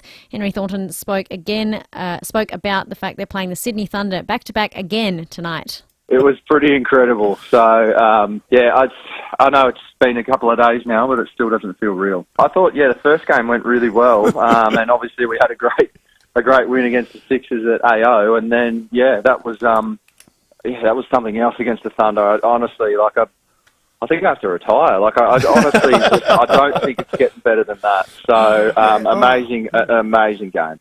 He took 5 for 3 in that game, 4 for 20 in the first game. So he's got figures of 9 for 23 across his first 2 games, which is extraordinary. They're 2-0, the Strikers. A brilliant start to the season. Their net run rate is flying right now. So fingers crossed they can do it again tonight. Need this weather to hold off, this cool change for tomorrow. Should be okay, but get on down to Adelaide Oval. The Strikers are up and about. Jason Gillespie's got them playing really well. And Henry Thornton at the moment, the bowler of the tournament. So you can see him live in action. Should be a great game tonight for the Adelaide Strikers. Wayne Flipper Phillips will preview that all from 4 o'clock this afternoon and more. We'll be back after the 7:30 news talking with SA Water. SA's own and favourite milk company, FIVEAA Milk Company, is giving you the chance to win a $4,000 Phil Hoffman travel voucher. Take home our limited edition Christmas products and get creative. Take a pic of them under your Christmas tree as a Chrissy decoration. Anything you can think of. Then share your pics on Facebook or Instagram and tag FIVEAA Milk Company and Phil Hoffman Travel. You could win a $4,000 travel voucher. T's and C's apply. See website for details. G'day, Jim. How was your stay in the all-new Riverview Villa at the Berry Hotel? Oh, Pete, it was very nice. Berry? Do you mean very, mate? No, I mean very nice. The Berry Hotel's all-new villas have very comfy beds, very nice waterfront dining, and I played a pretty good round of golf too. Don't you mean very good round of golf, mate? No, it wasn't that good. The Berry Hotel, just a couple of hours from Adelaide. It's the very perfect place for your summer getaway. Book now at berryhotel.com.au. These new waterfront villas are booking very fast. Ray White, big name in real estate, but also the biggest name in business broking. What makes us big? Our people, like Brett Buckley and his team. MBA, lecturer, and multi-time SA Business Broker of the Year. Brett doesn't just read a P&L, he feels it. If you're selling or expanding your business, Brett can take your business apart and find you more money. And we're not talking small change. Go on, touch base with Brett. Search Ray White Business Sales SA. This is Adelaide's 5AA. A shower or two and 32 today with the 7:30 news. I'm Mel Usher. The Samtaz South Aussie Seafood Christmas Sale is on now, with crayfish just $77.80 a kilo. A pedestrian is in a critical condition after an early morning hit run. The victim was struck by a car on Sutholtz Road at Holden Hill just after 4. The driver didn't stop. Major crash officers are attending the scene. Charges have been laid following a stabbing in the city. Police were called to the northeast corner of Hindmarsh Square near the Pullman around 7:30 last night. Senior Constable Kylie Simpson says a 39-year-old man was taken to hospital with an injury to his abdomen. The suspect, a 56-year-old Adelaide man, was located nearby and he was arrested. He's been charged with an aggravated assault and cause harm. The Blood Service needs more South Australians to roll up their sleeves. Another 125 donors a day are needed over the next 2 weeks. For the second year running, some donor centres will be open Christmas Day, Boxing Day and New Year's Day to collect donations. For more information or to book, call 13 14 95. Penny Wong will today become the first Australian minister to visit China since 2019. She's visiting Beijing at China's request and will meet with her counterpart. The plight of 2 Australians detained in China and ongoing trade sanctions are likely to be high on the agenda. Meantime, a second Australian-based former military pilot is being investigated over the alleged training of Chinese fighter pilots. Keith Hartley has told The Australian the whole thing is intensely political after his home was raided by the AFP last month. The US committee investigating the January 6 Capitol riot is recommending charges against former President Donald Trump. Alison Petrowski has more. In its final hearing, the committee voted unanimously to recommend 4 criminal charges against the former president, including obstructing an official proceeding, conspiracy to make false statements, conspiracy to defraud the United States government, and the rare and most serious charge of assisting or aiding an insurrection. Committee Chairman Benny Thompson. From our vantage point, we couldn't do anything except make the referral. These criminal referrals are largely symbolic. The US Department of Justice is not required to act on these recommendations, and it remains unclear whether their own investigation into Donald Trump's actions will follow the committee's roadmap. Jeremy Clarkson has responded to outrage after writing an article about the Duchess of Sussex. Carrie-Anne Greenbank reports from London. Well, after more than 6,000 complaints to the regulator, former Top Gear host Jeremy Clarkson has apologised for a column he wrote in The Sun about Harry and Meghan's new series. It copped significant backlash after Jeremy Clarkson said he hates Meghan on a cellular level. Taking to Twitter, he said, "Oh dear, I've rather put my foot in it. I'm horrified to have caused so much hurt, and I shall be more careful in the future." Now turning to 5AA Sport. Gliderall Garage Doors, adding strength, safety and style to South Australian homes for over 40 years. Gliderall.com.au. It's over to Chase Kemp. Thank you, Mel. To cricket first, and selectors are toying with the idea of dropping MCG specialist Scott Boland for the Boxing Day test. Eddie Summerfield reports. Scott Boland burst onto the international cricket scene 12 months ago, taking 6 for 7 in a famous Ashes win. The 33-year-old still has a bowling average below 11 after taking 4 wickets on a green top in Brisbane. But selector George Bailey says Josh Hazlewood could come straight back into the 11 after recovering from a side strain. Well, he becomes undroppable when we think he's in the best 3 bowlers. But former batter David Hussey has a simple message for selectors. It's a Boxing Day test. You want the Victorian stars playing. And Meantime, Hobart has recorded its first BBL win of the season, beating Perth by 8 runs. Hurricane spitter Paddy Dooley stole the show with his windmill-style action, taking 4 wickets, including former South African batter Faf du Plessis. Got him! He wasn't watching what he needed to watch, Faf du Plessis. Paddy Dooley is in the mix. The celebration almost as entertaining as his run-up. Yeah, great stuff there. That'll go thanks to Fox. To basketball, and the Adelaide 36ers will front the media this morning to officially announce new import in Clark. Clark won an NBL championship with Sydney last season. He also won an NBA championship with Golden State in 2017. Meanwhile, the 36ers defeated the Jack Jumpers by 11 points last night. Finally, former Socceroos captain Paul Wade wants more than just life bans for Melbourne Victory supporters who assaulted City goalkeeper Tom Glover. And that's the 5AA Sport. Now checking 5AA traffic. Refresh your bathroom with a quick and affordable bathroom makeover. Visit bathroomwerx.com. At Holden Hill, there's a smash on North East Road near St Olts Road. Uber changed traffic conditions there. That's due to the intersection upgrade of Fullerton Road at Cross Road. You find a lot wider now, which is good. Speeds are still down to 40, however. Got a lane out of action at Eastwood at Glen Osmond Road near Greenhill Road, and we're getting busy South Road at Myland.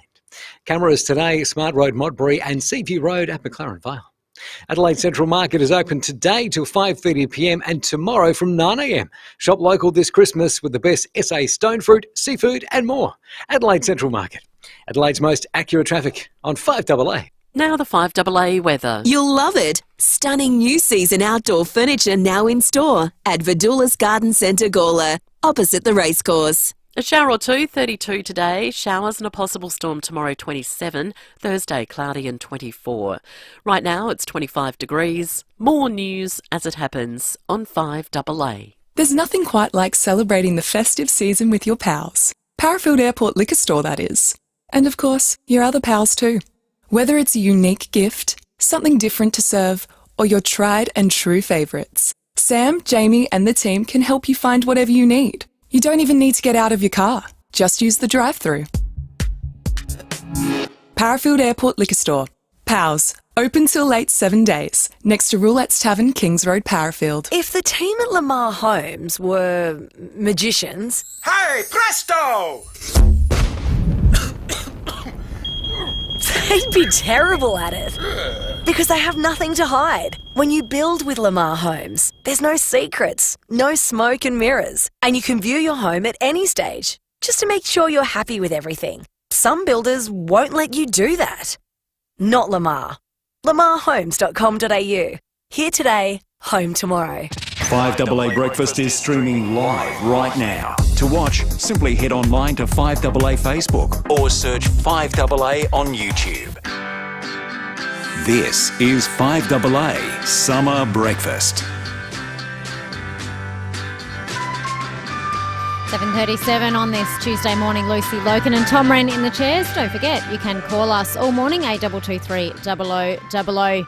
We are joined by Josh Zagayev of SA Water. The floods coming through the Riverland are expected in Renmark on Boxing Day. That is 6 days away. But we had a text last week asking a very important question. Does the water that is flowing through, what is the water quality of it? How does it affect us living in the city? It may not affect us at all, or those up in the actual Riverland, the water we consume. Josh, good morning to you. Good morning, Lucy. So we have heard a lot of the water that's coming in. Are there any quality issues at the moment? No, all of our drinking water supplies across the state, including those supplied by the River Murray, which is at the moment predominantly along the river corridor and some of the country areas. Adelaide Metro does actually receive River Murray water at different times, but because of all the wonderful spring rain that we had, our reservoirs in the Mount Lofty Ranges are actually sitting at 90%, so they'll provide the majority of our supply throughout summer and probably even into winter, which is fantastic. But there are no concerns or no interruptions currently to any of our drinking water networks, and that relates to quality, which was the question from your listener, and also just supply and our ability to operate the water treatment plants as well. So everything's functioning as it should. And we do have those water treatment plants positioned at towns all along the river, and they are designed to cope with different water quality status or challenges that might come along, such as sometimes in summer we have blue-green algae, or at the moment what we're talking about is the increased organic matter that's washed into the river through the floodplains as well. So they're designed to cope with that, and they're doing okay at the moment, and we've had all of our preparations in place so that that hopefully stays that way. But there is a small possibility that if the river water quality deteriorates to such an extent that our treatment plants, they might be able to do a really fantastic job and remove the majority of all of that organic material, But if it gets really bad, there's a very small possibility that they just might not be able to remove some of the taste and odour that's associated with that organic material. And it will still be cleaned and clear and safe to drink. But some people, and it depends really how refined your palate and your nose are, and you might detect that. And that's, at the moment, I think, really only a very remote possibility, and I'm really only talking about towns along the river and some of our country supplies. Josh, just in terms of Adelaide water more generically, we always hear the eastern states boast a better quality of water, and I think for those that have travelled to Melbourne and Sydney, they would probably agree that the water quality there is slightly better than here in South Australia. Why is that? Why is it that the eastern states tend to have better water quality than here in South Australia? Oh, well, that's entirely subjective, Tom, and depends on your tongue. Many people would actually valiantly defend South Australia or Adelaide water, and it largely depends on probably two things. The first thing is actually our individual perceptions of the water, and it depends on what we're familiar with. So if you've grown up with something and you're used to it, then you probably actually start to prefer that.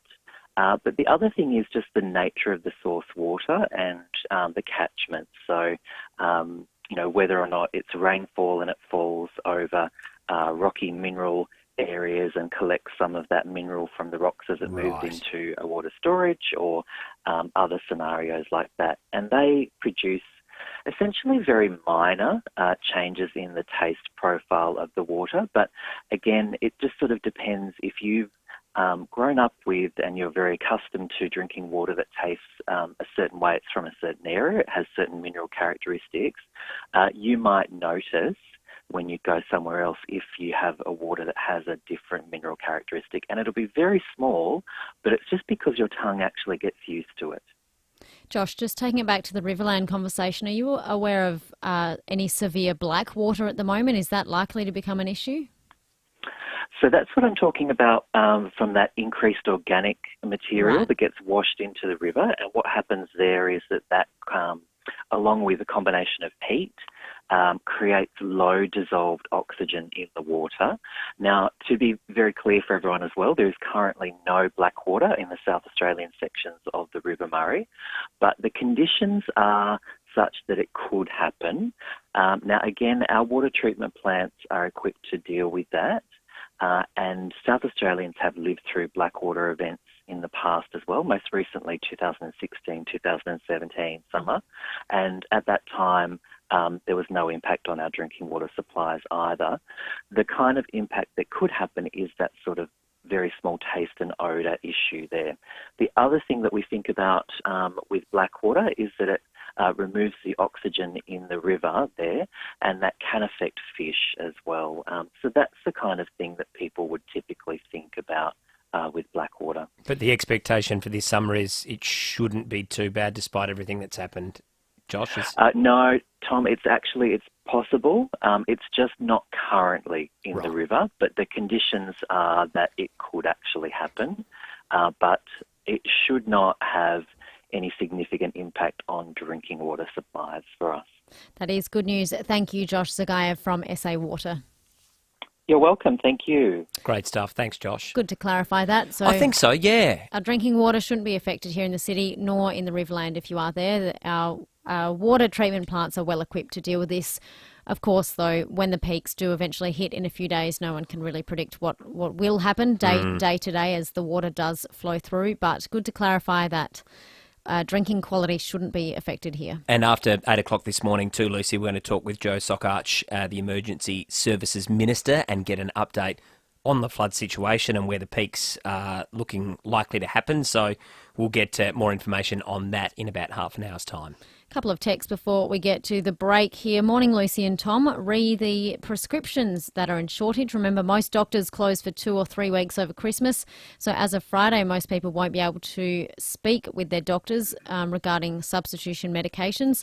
Just at a point, you're right, it is Christmas there are closures of most businesses, including health services. Of course, there are the few that are still open. If you do need quick antibiotics or a new script, there are options, but it is, of course, a lot harder this time of year. Thank you, Jen.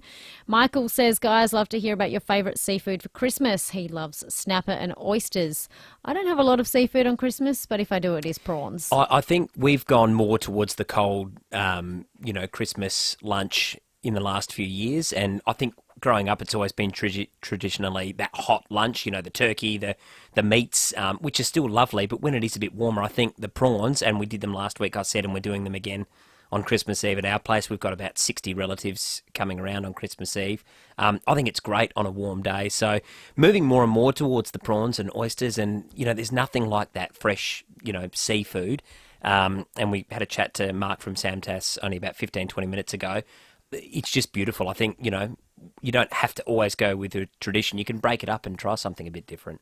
Yubbies in a garlic butter sauce. So good. There's some good tips here, aren't there? Good tips. Another one, Daniel says, boil them in salt water, take out the poo tube.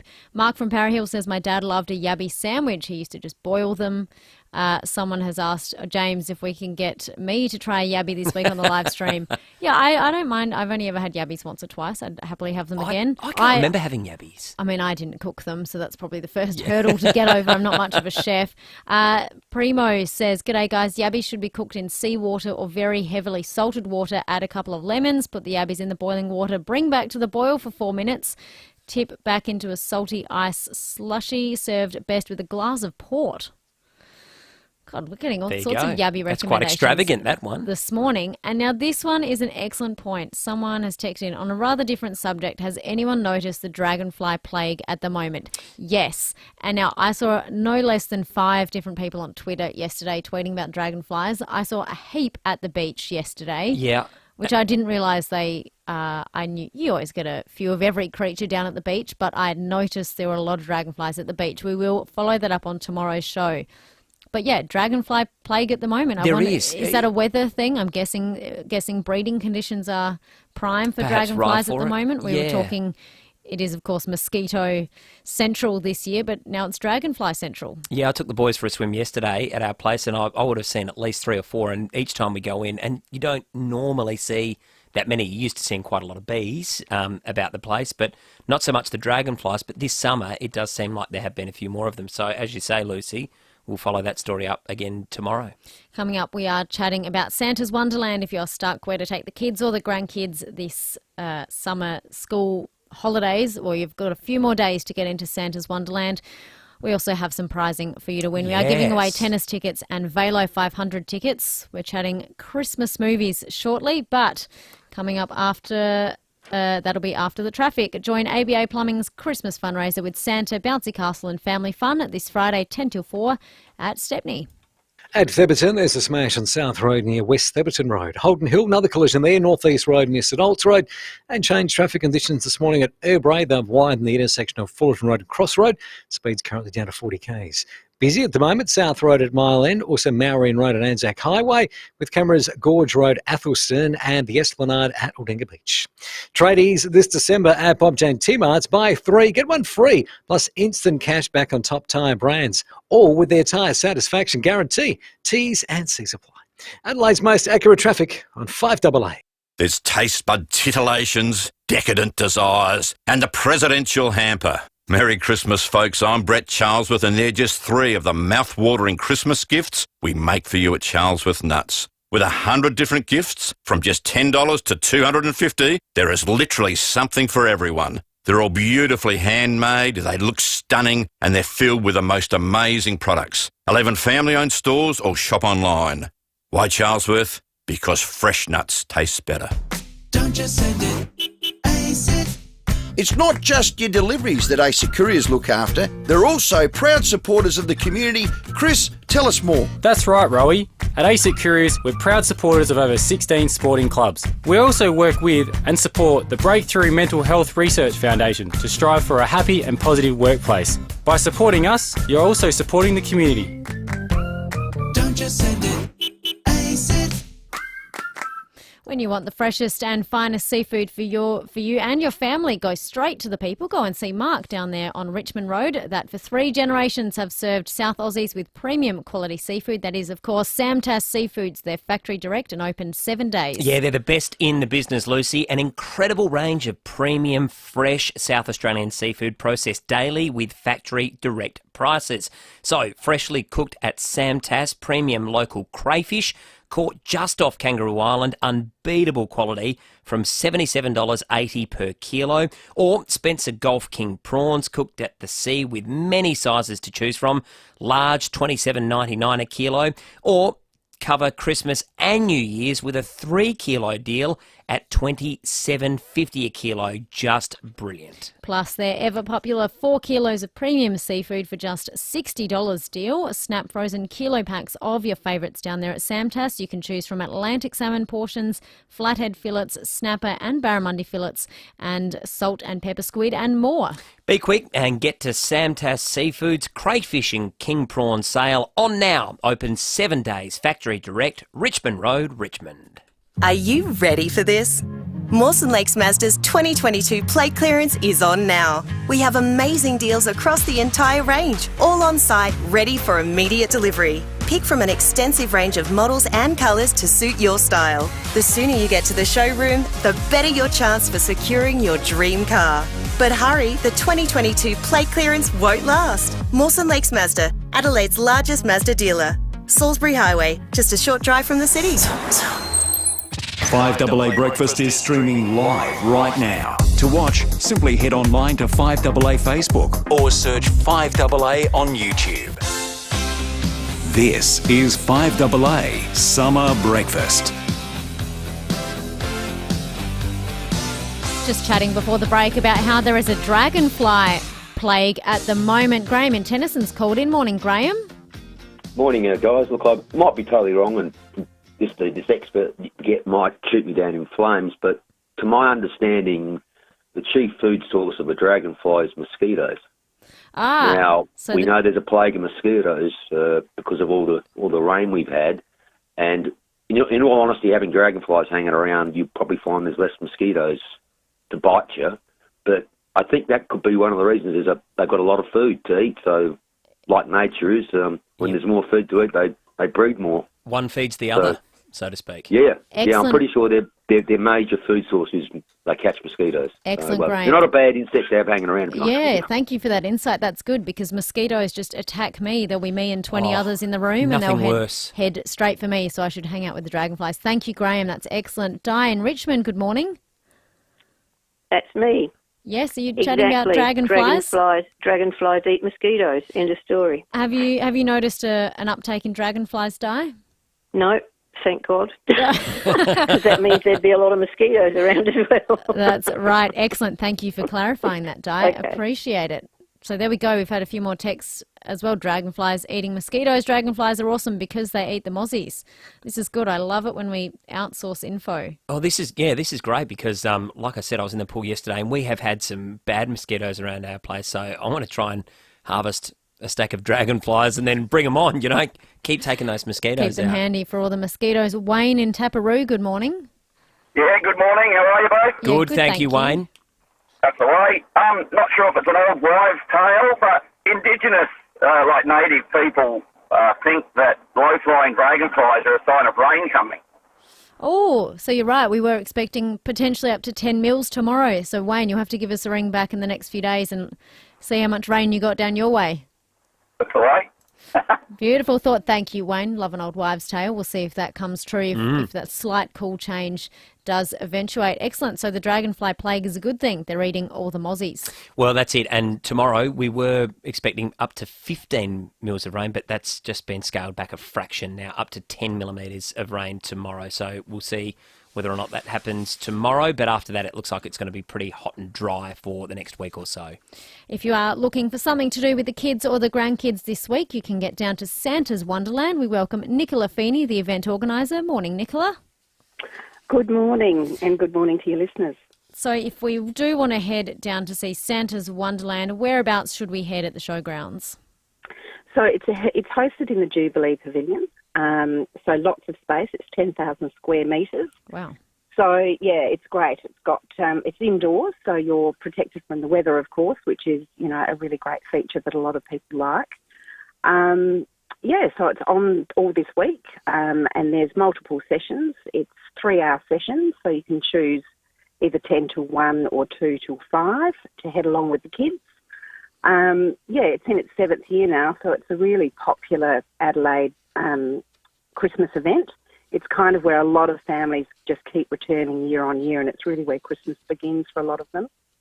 And Nicola, there's so much to do as well. There's rides, there's dodgem cars, jumping castles, you name it, it's all happening there. It is. There's so many, rides, and you can go on multiple times, so you don't have to just, once you pay for your entry ticket, you can go on as many rides as many times as you like, which is something that people love. But I suppose one of the things that we're really finding people are liking is the activity trail, and we've got a few local producers now. So FIVEAA Milk have given us, 20,000 of the little mini Santas, and we've got nickel carrots straight from Virginia who are donating 20,000 carrots. And, of course, we need to keep Santa and the reindeers nourished, but we are also giving those away to the kids so that they can head to those stops. And Good Start Early Learning have got a beautiful book which has been illustrated by a Adelaide author, Ali Durham, and they're giving that away. It's called Smile, and just how important it is to have a friendly smile to make you feel good through the day. So, yeah, we've got a lot of local producers who have gotten on board, and we really like that. And a place, sorry, Nicola, that I think my boys would love, Candyland as well. Sounds like a lot of fun. Candyland, yes, Candyland is full of a lot of bouncing castles. So you can fill the kids up with sugar, and then you can throw them into the jumping castle, and hopefully they can get rid of all of that. Exactly. All of the energy, yeah. Nicola, do you need to book tickets online ahead of going there, or can you buy them at the door? You can buy them at the door. We really do prefer if people buy online, and you get a bit of a saving if you do that. So, yeah, head online to the website, santaswonderland.com.au, and they can purchase tickets easily through there. You may not be aware, Nicola, I don't know how much you watch the news cycle, but yesterday a health expert came out and said that Santas shouldn't be fat anymore. How are your Santas down there at the Wonderland? Are they still chubby and jolly, or are they sporty and trim? Funny you should say that, because we know that Santa has actually been pinching a bit of the milk. He loves the milk, so the FIVEAA milk. And Mrs. Claus is getting a bit cranky because he's got to be watching his waistline, because he's got a long way to travel, and the reindeer's like a light Santa when he's got to go so long on Christmas Eve. So, yes, Santa is, yes, we are telling Santa to watch his sneaking of the milk. Well, he's got a big few days coming up, that's for sure. He's got a massive night coming up in just 4 days' time, Nicola. So it's all there to do for him. He's going to be very, very busy.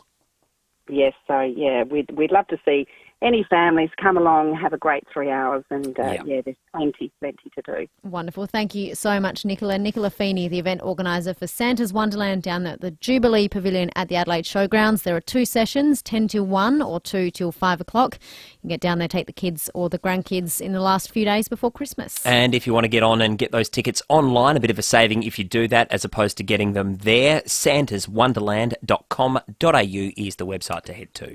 Couple of texts quickly before the news. Natalie said dragonflies. Read recently that they are a natural predator for mozzies, perhaps nature's way of dealing with the mosquito plague that is descending upon us. I agree, Natalie.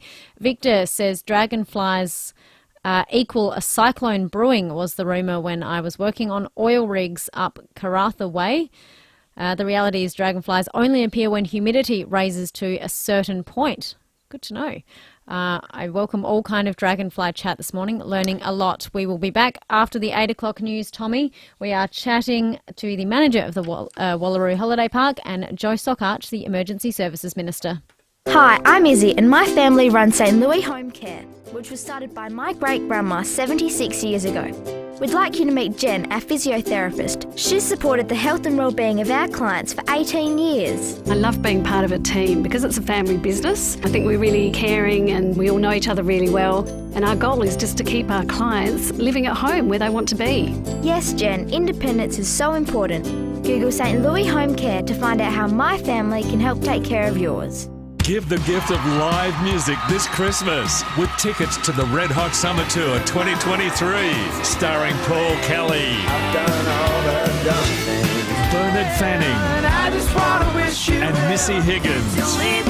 Plus, Mark Seymour, Vicar and Linda, Ian Moss and Troy Cassadaly at the magnificent Sappelsfield in the Barossa, January 22.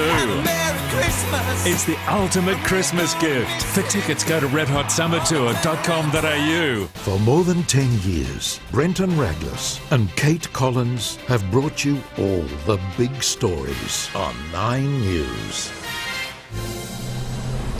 Online, on DAB Digital Radio, and on 1395 AM. Talking Adelaide. This is Adelaide's 5AA. A shower or two, 32 today with the 8 o'clock news. I'm Mel Usher. The Samtaz South Aussie Seafood Christmas sale is on now, with large cooked king prawns just $27.99 a kilo. A hit run at Holden Hill has left a pedestrian fighting for their life in hospital. It happened on Sudholtz Road just after 4 this morning. Major crash officers are attending the scene. A 39-year-old man is in hospital after a stabbing in Hindmarsh Square. Police were called to the northeast corner near the Pullman around 7:30 last night. His injuries are not life-threatening. Senior Constable Kylie Simpson says a 56-year-old man has been arrested and charged. Crime scene investigators attended to examine the scene. We ask anyone with any information to contact Crime Stoppers on 1800 333 000. The Christmas Day forecast has increased to 32 degrees in Adelaide.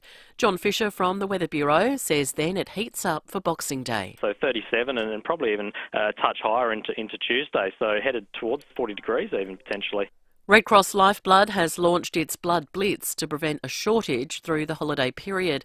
Australia needs 1,800 people a day to donate blood for the next 2 weeks to meet patient demand, 125 of those in SA. Lifeblood's Kath Stone says every donation matters. You can donate blood and save up to 3 people's lives. So if you're looking to do something great for the community, this is one of those things you can do this Christmas. Foreign Minister Penny Wong is set to make Australia's first ministerial visit to China in 3 years. Zach De Silva reports. The Foreign Minister is jetting off to Beijing today and will meet her Chinese counterpart tomorrow. The last Australian minister to travel to China was then Trade Minister Simon Birmingham in 2019.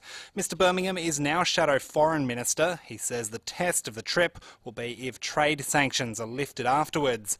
Tariffs on our exports are likely to be high on the agenda, along with the imprisonment of 2 Chinese Australians. Donald Trump has become the first former US president to face criminal referrals from a congressional committee.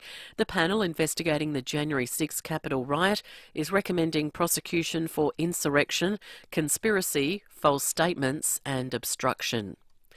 The results are in after Elon Musk asked his 122 million Twitter followers if he should step down.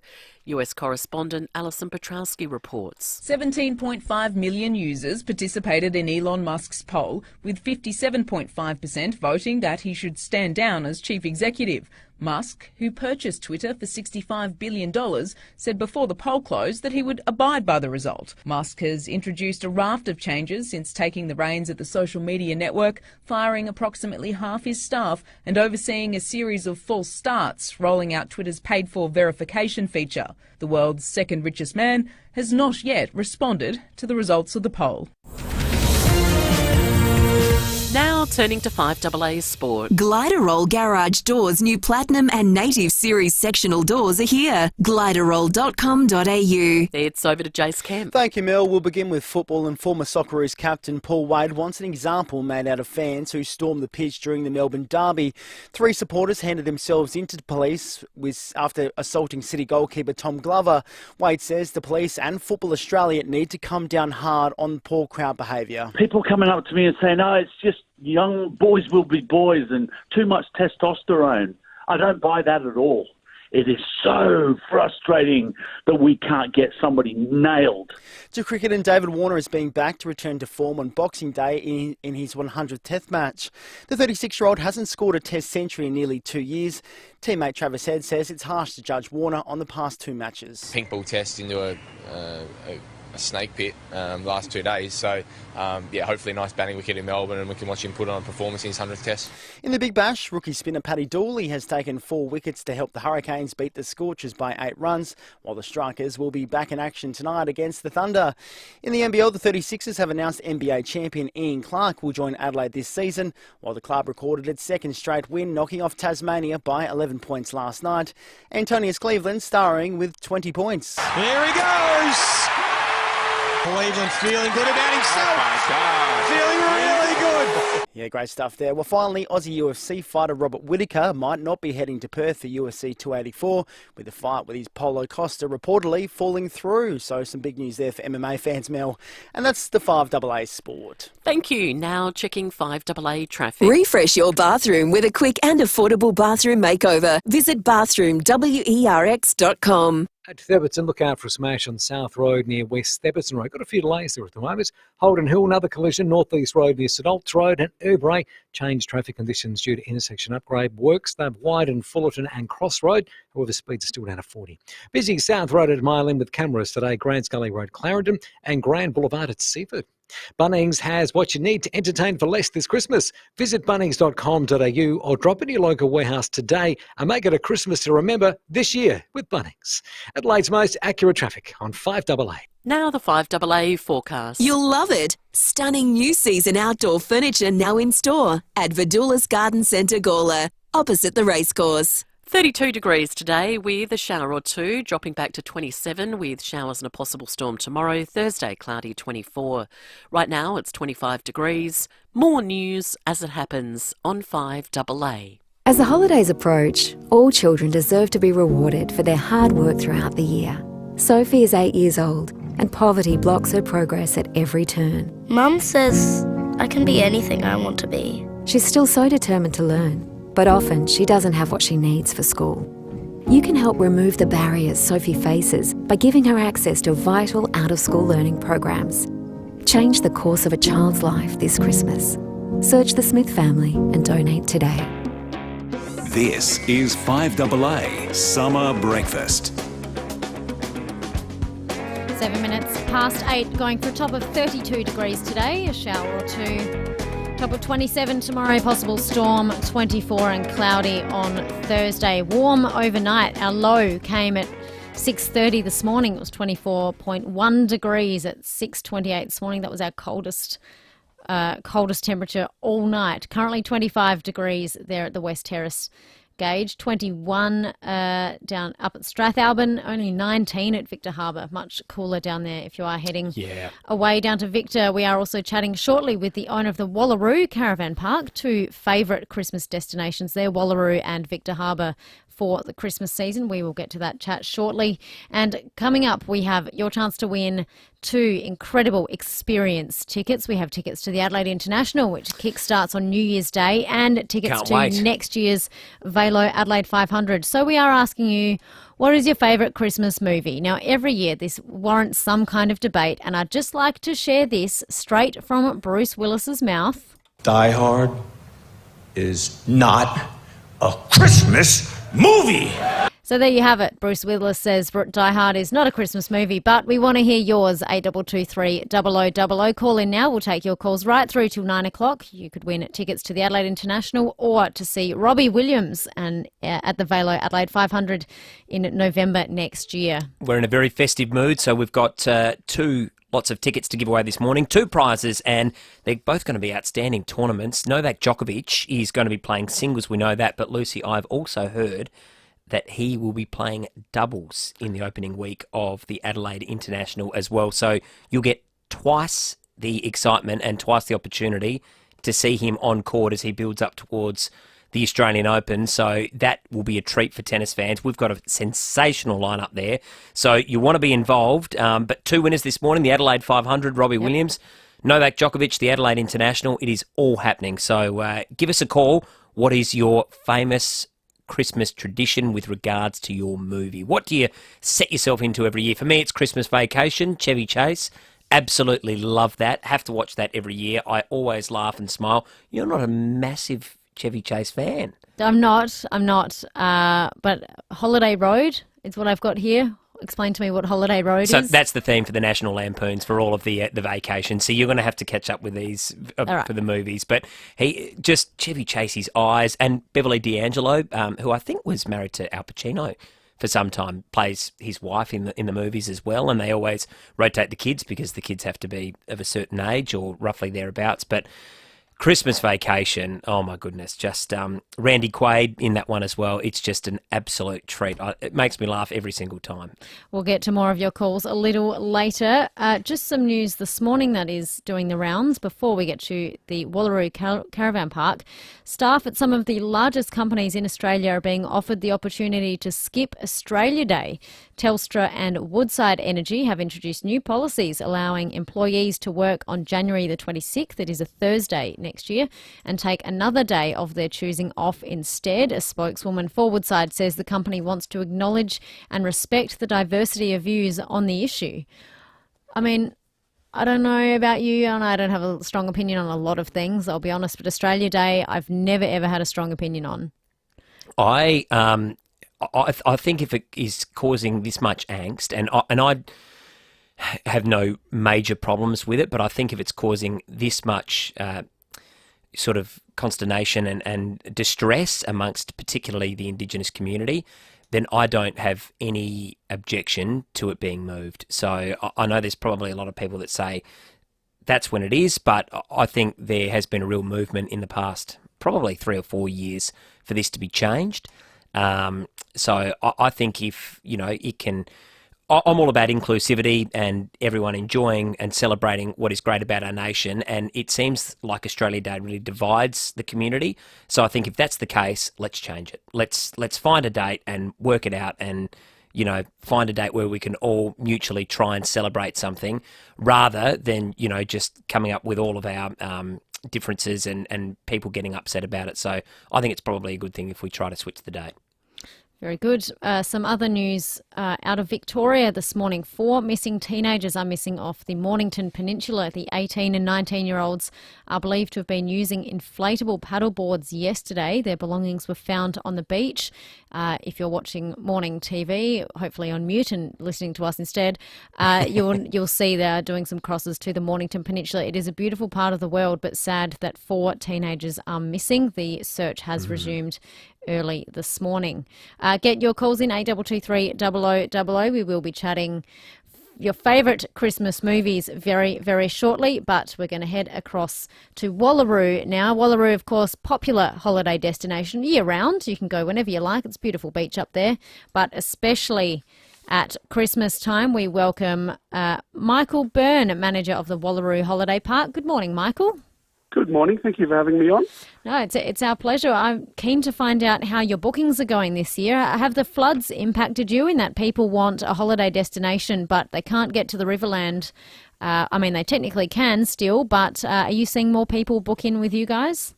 Yeah, that's definitely the case. We've had lots of inquiries online and with the phone calls. I reckon if we had another caravan park, we could have filled that one as well, unfortunately, for the guys on the river, but it's been really busy. So are you booked at full capacity for this coming Christmas weekend? Yeah, so from Boxing Day, we're totally full. There's actually been a real increase. We've been busy since October long weekend. We've been really busy. So, it's a massive increase. We can definitely tell the difference. Yeah, I think a lot of people have been in this situation, and certainly my sister had booked a caravan for Rehn, basically a year ago, Michael, but then had to cancel that a few weeks ago, and they instead went elsewhere last weekend, and I think it's because of the situation at the moment. But there are so many great things to do at holiday parks and caravan parks. We're at West Beach. There's so many fantastic places to choose from in South Australia, but there's so much for kids to see and do there. Just talk us through some of the great attractions that you have. Yeah, sure. So Wallaroo Holiday Park's right on the beachfront, so as a lot of the caravan parks on the York Peninsula, and we've got fantastic beaches on the York Peninsula, and there's lots of heritage. There's a lot of adjoining towns, so there's lots of different things you can do in different towns on the York Peninsula.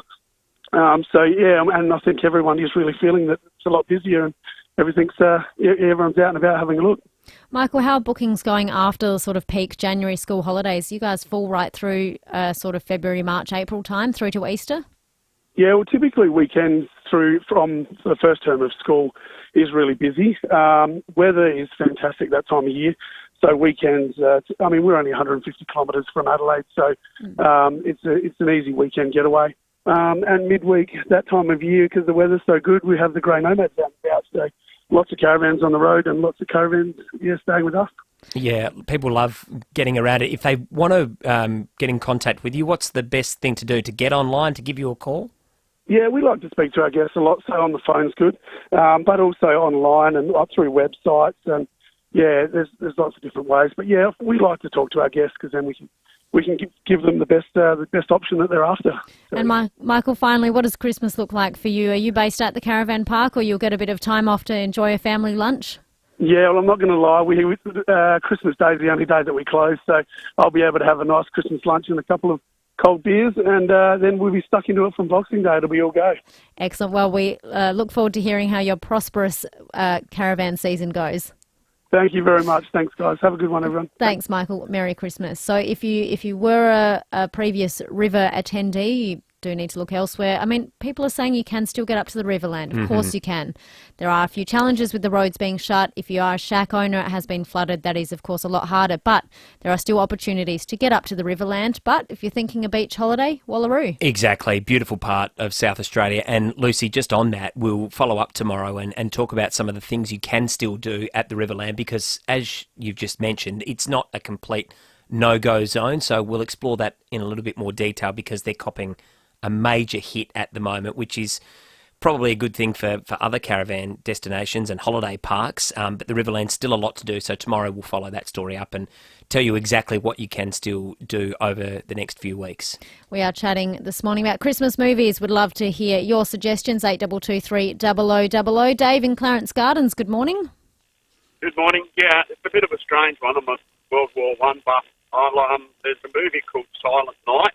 And it's actually about Christmas Eve on the Western Front, where the troops, after singing carols in each of their trenches, one side yelled out to the other, "Tomorrow you don't shoot, we don't shoot." And they got together, swapped cigarettes, had a soccer match and all sorts. It's a bit vague what really happened, but it did happen.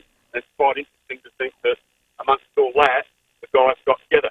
And it never ever happened again because the generals wouldn't allow it.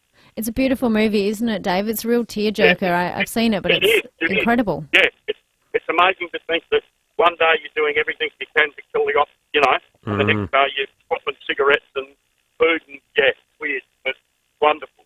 Thank you. Thank you, Dave. Yeah, it's a unique one, but Silent Night, and a nice Christmas theme as well. But yeah, that is amazing that that would have happened, and then the next day it's back to, like you said, living or dying. Just incredible. But speaking of World War I movies, I saw the other day very young Mel Gibson took me back. The movie Gallipoli, one of the Australian greats, Peter Weir, I think, directed that one. Absolute classic, Gallipoli. So that was a very sad, a tearjerker as well, for obvious reasons. But incredible movie as well.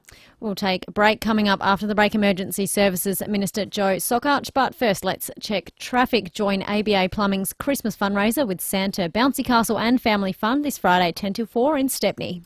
At Theberton, look out for residual delays from an earlier smash South Road near West Theberton Road. Holden Hill, smash still slowing things up there. North East Road near St Olds Road. And Urbray, you'll find changed traffic conditions as they widen the intersection of Fullerton Road and Cross Road. Speeds down to 40. Busy right now, Greenhill Road and Unley Road with cameras Hub Drive, Aberfoyle Park and Kangarilla Road at Clarendon. Harvey Norman Extended Trade. All stores open until 7 tonight. Shop their huge range with last-minute gift ideas to suit everyone. Harvey Norman open until 7 tonight. Adelaide's most accurate traffic on 5AA. G'day, Graham Ross here. Sudden Impact for Lawns has always been my go-to. Now it's even better together with Populate. Sudden Impact for Lawns plus Populate is still an organic-based premium granular fertiliser, but now with the added benefits of billions of living beneficial microbes. Ideal for all types of lawns, trees, even hedges, and be amazed at the results. Sudden Impact for Lawns plus Populate. Available in all good garden centres, nurseries and retailers. City Discount Tyres. For the best advice and price on tyres and mechanical, see City Discount Tyres. With local deals on the world's biggest and best brands in tyres, wheels, suspension and parts for four-wheel drive, SUVs and passenger cars. Finance available. Find your nearest dealer at citydiscounttires.com.au. We're driven by value. City Discount Tires. 2,999,999. 3 million. That's how many Outback Sleepers have been sold in the last 20 years. Want to know how many are still going strong? 1, 2. It's 3 million. All of them were manufactured using the strongest concrete, designed to last for generations by a company that only manufactures concrete sleepers. Ask for the brand Outback Sleepers, sold at over 60 local landscaping and hardware stockists. Or look online at outbacksleepers.com.au. You got to love end of year at Southern Mitsubishi and Wayville Mitsubishi. Nothing stops them from giving you the best car buying and servicing experience in Adelaide. Southern Mitsubishi has undergone a major expansion with more used cars in stock than ever, plus same-day or next-day servicing. And of course, the new Wayville Mitsubishi showroom is just spectacular. Looking for a new Mitsi or an outstanding used vehicle? Head to Wayville and Southern Mitsubishi, driven by Australian Motors. For more than 10 years, Brenton Raglas and Kate Collins have brought you all the big stories on 9 News. This is 5AA Summer Breakfast.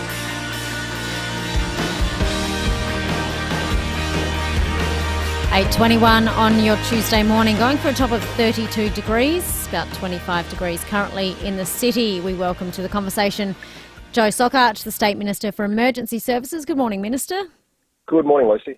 Now, it is the 20th of December, which means in 6 days the peak is expected in Renmark. No doubt you've been up and about in the Riverland. From your point of view, this is probably the biggest task in your career at all in Parliament. But what does it mean for you and Christmas time? What's going to happen over the next 6 days for these people where the peak hits? Yeah, look, it's an incredibly anxious and difficult time, Lucy. It's not surprising that those amazing members of our Riverland and Murraylands communities are always resilient. Their resilience and optimism continues to blow me away, as is the extraordinary steps that they've taken to prepare for this upcoming flooding. But no matter what preparations are in place and no matter what way you look at it, this Christmas and Boxing Day is going to be incredibly difficult. I was in the Riverland and Murraylands yesterday and speaking to, as I have been for months now, members of the community, and they know this water's coming, and I think that's been one of the most extraordinarily difficult parts of this emergency, is that this has been coming now, knowing it's coming now for weeks and weeks and weeks, and about the only thing that's materially changing is that as we get closer to the peak, we're able to give communities a bit more information, a bit more confidence about the exact or close to the exact day that will arrive. So that's why Boxing Day now is the best projection that we've got for the peak. And it will, of course, move through the rest of river communities progressively thereafter. So whilst Boxing Day will be a high point for Riverland, Christmas, New Year and into January are going to continue to be rising waters and peaks down through the lower parts of the Murray as well. So the peak currently is between Euston and Mildura.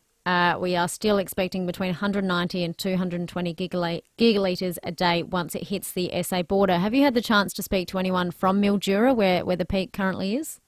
Yeah, I have actually. I've been in communications with actually friends of mine who live in Mildura now for some time, and they've been giving me some really good information as they see the water coming through.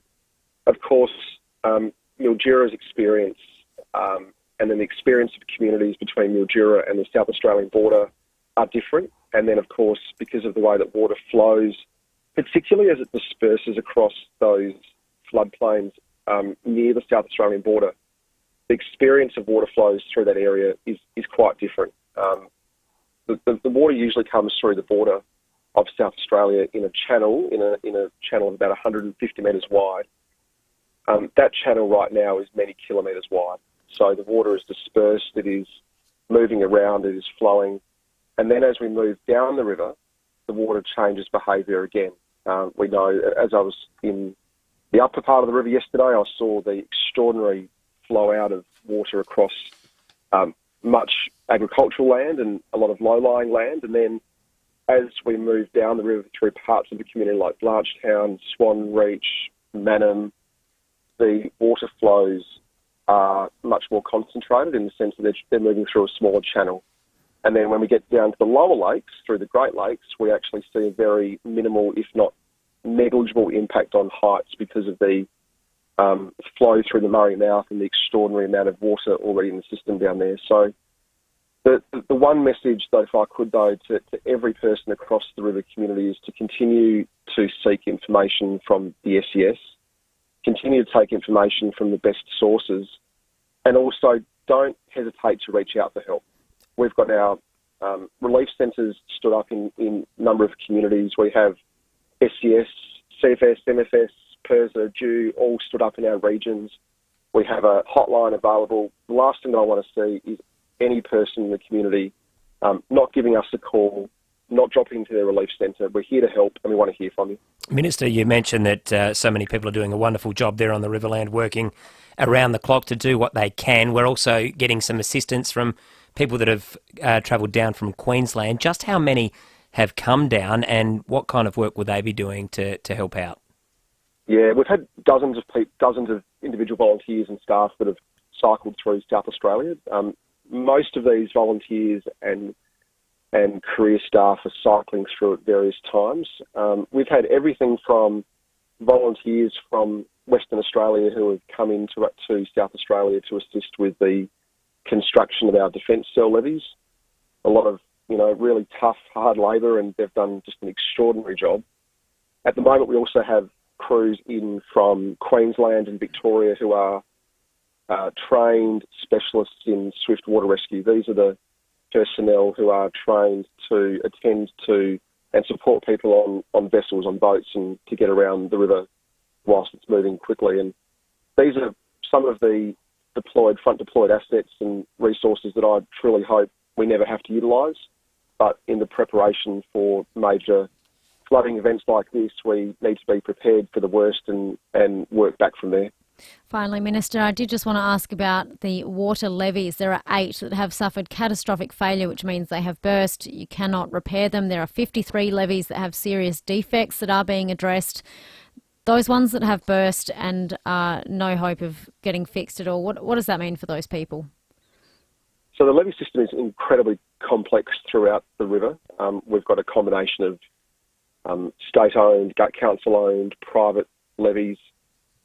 They're being monitored and worked on every single day. There are some levies, and I expect, and the advice that I've received is that there are going to be additional levies, some minor, some on private land that will fail over the coming weeks. Each of those, or the impacts of each of those, may be somewhat different, but there's no advice that we have that see any of the major levies protecting major residential or infrastructure locations that are at risk.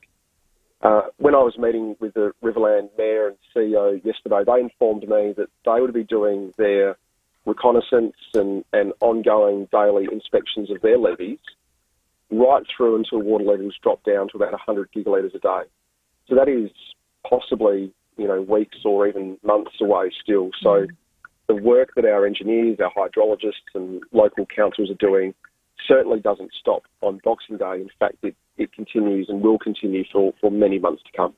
Joe Stockarch, State Minister for Emergency Services, thank you for your time. Thanks.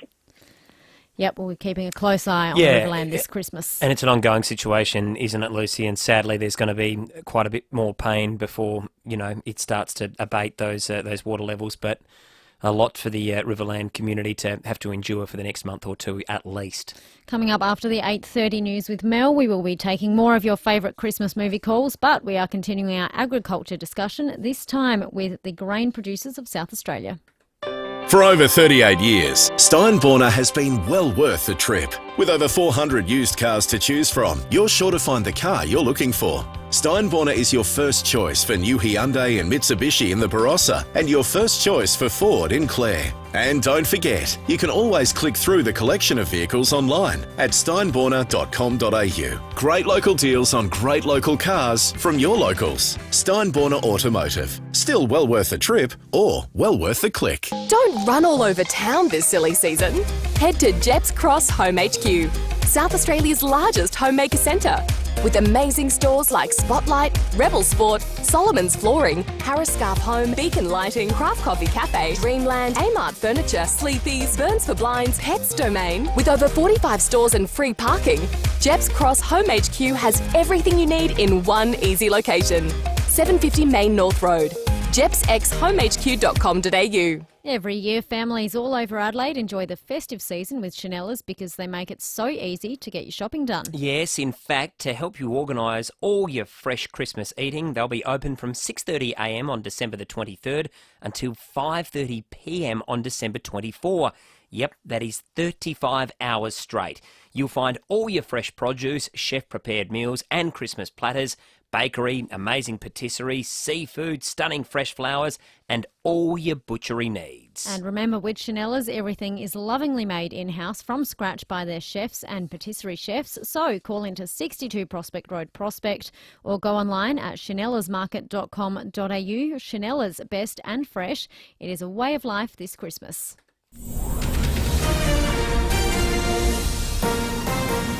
This is Adelaide's 5AA. A shower or two, 32 today with the 8:30 news. I'm Mel Usher. The Samtaz South Aussie Seafood Christmas Sale is on now, with crayfish just $77.80 a kilo. A pedestrian has been struck by a car north of the city. Senior Constable Kylie Simpson says investigations are continuing into the hit run. It was just before 4:15, police and SA ambulance responded to reports of a crash between a car and a pedestrian on Sudolts Road. The driver of the car didn't stop at the scene and the pedestrian was taken to the Royal Adelaide Hospital, where he remains in a critical condition.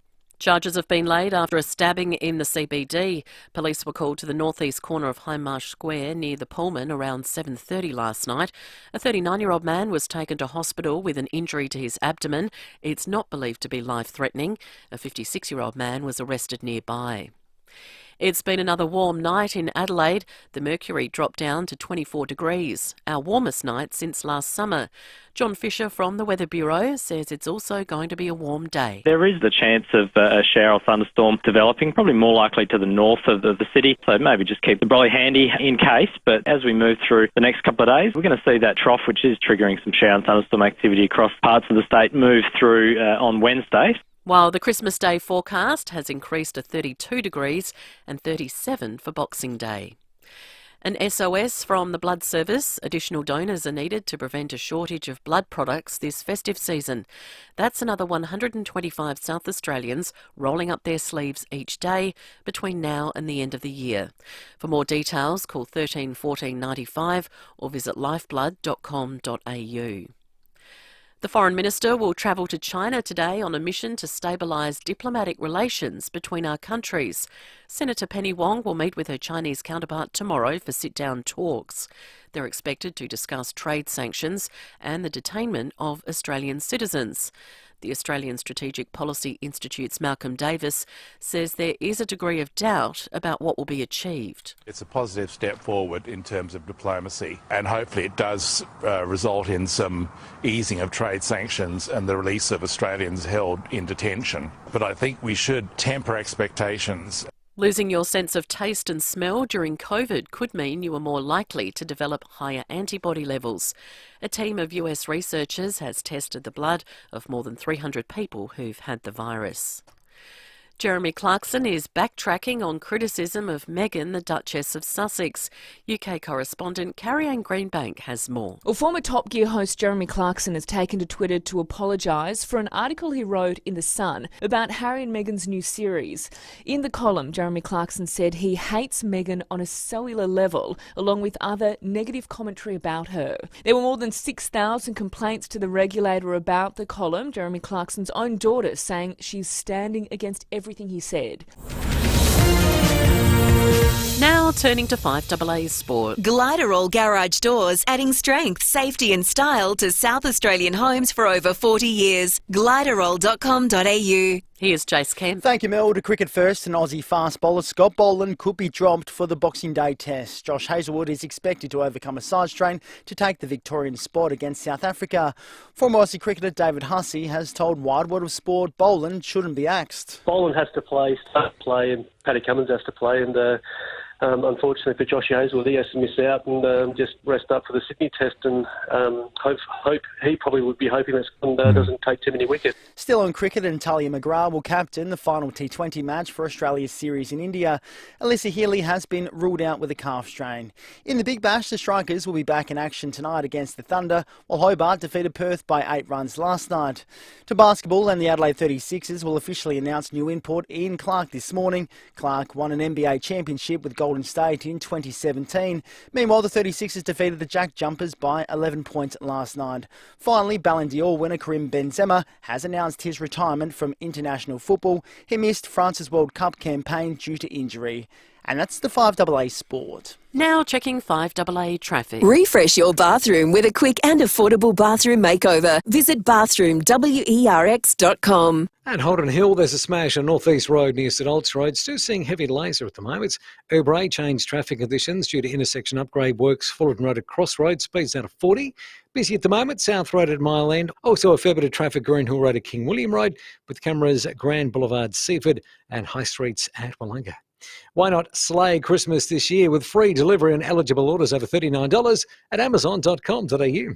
Get your Christmas on with Amazon. Adelaide's most accurate traffic on 5AA. Now the 5AA forecast. You'll love it. Stunning new season outdoor furniture now in store at Vidula's Garden Centre, Gawler, opposite the racecourse. A shower or two, 32 today. Showers and a possible storm tomorrow, 27. Thursday, cloudy and 24. Friday, also 24. Right now, it's 25 degrees. More news as it happens on 5AA. This is 5AA Summer Breakfast. 8:36 on your Tuesday morning. We are chatting shortly with Brad Perry, the CEO of Grain Producers South Australia. Just some news before we get to Brad, though. Sad news for the Rolling Stones community. No, a member of the Stones has not passed away, but Charlie Watts, his wife, has just passed away. Charlie was the drummer, of course. He passed away in August last year at the age of 80, but sad news in that his wife has now passed away. She passed away on Friday after a short illness. She was 84. Shirley Watts, members of the Rolling Stones, have paid tribute to her online. That's only just come out this morning, so very sad. But she will be now at rest with her husband Charlie. And will be remembered by the Rolling Stones. Another text here, we had a tweet rather from Ben Jordan. You've just heard Mel say in the news at 25 degrees. Ben says, on the warm weather overnight, the actual record for the highest minimum was 33.6 degrees on this day in 2019, coming off the previous day high of 45.3 degrees, which saw the terrible fires in the Adelaide Hills. Remember that day very well. I went out for brunch with our boss and other producer at the time, and then came back and did rolling bushfire coverage until quite late at night. A man, no doubt, who also would remember the bushfires a few years ago is Brad Perry, CEO of Grain Producers SA. Good morning, Brad. Good morning. Brad, we know that there have been, record rainfalls across the country, and that's causing some significant flooding issues with regards to the riverland, but there have been some positives with the amount of rain we've had this year in South Australia. We're expecting to reap the benefits for what some are describing as once-in-a-lifetime crops. The Eyre Peninsula, in particular, one area and region which is set to have some really good crop harvests. Just tell us, how significant are these going to be for the farmers throughout South Australia? Yeah, it's looking like a really good year. In fact, all of the estimates so far have us on a record harvest.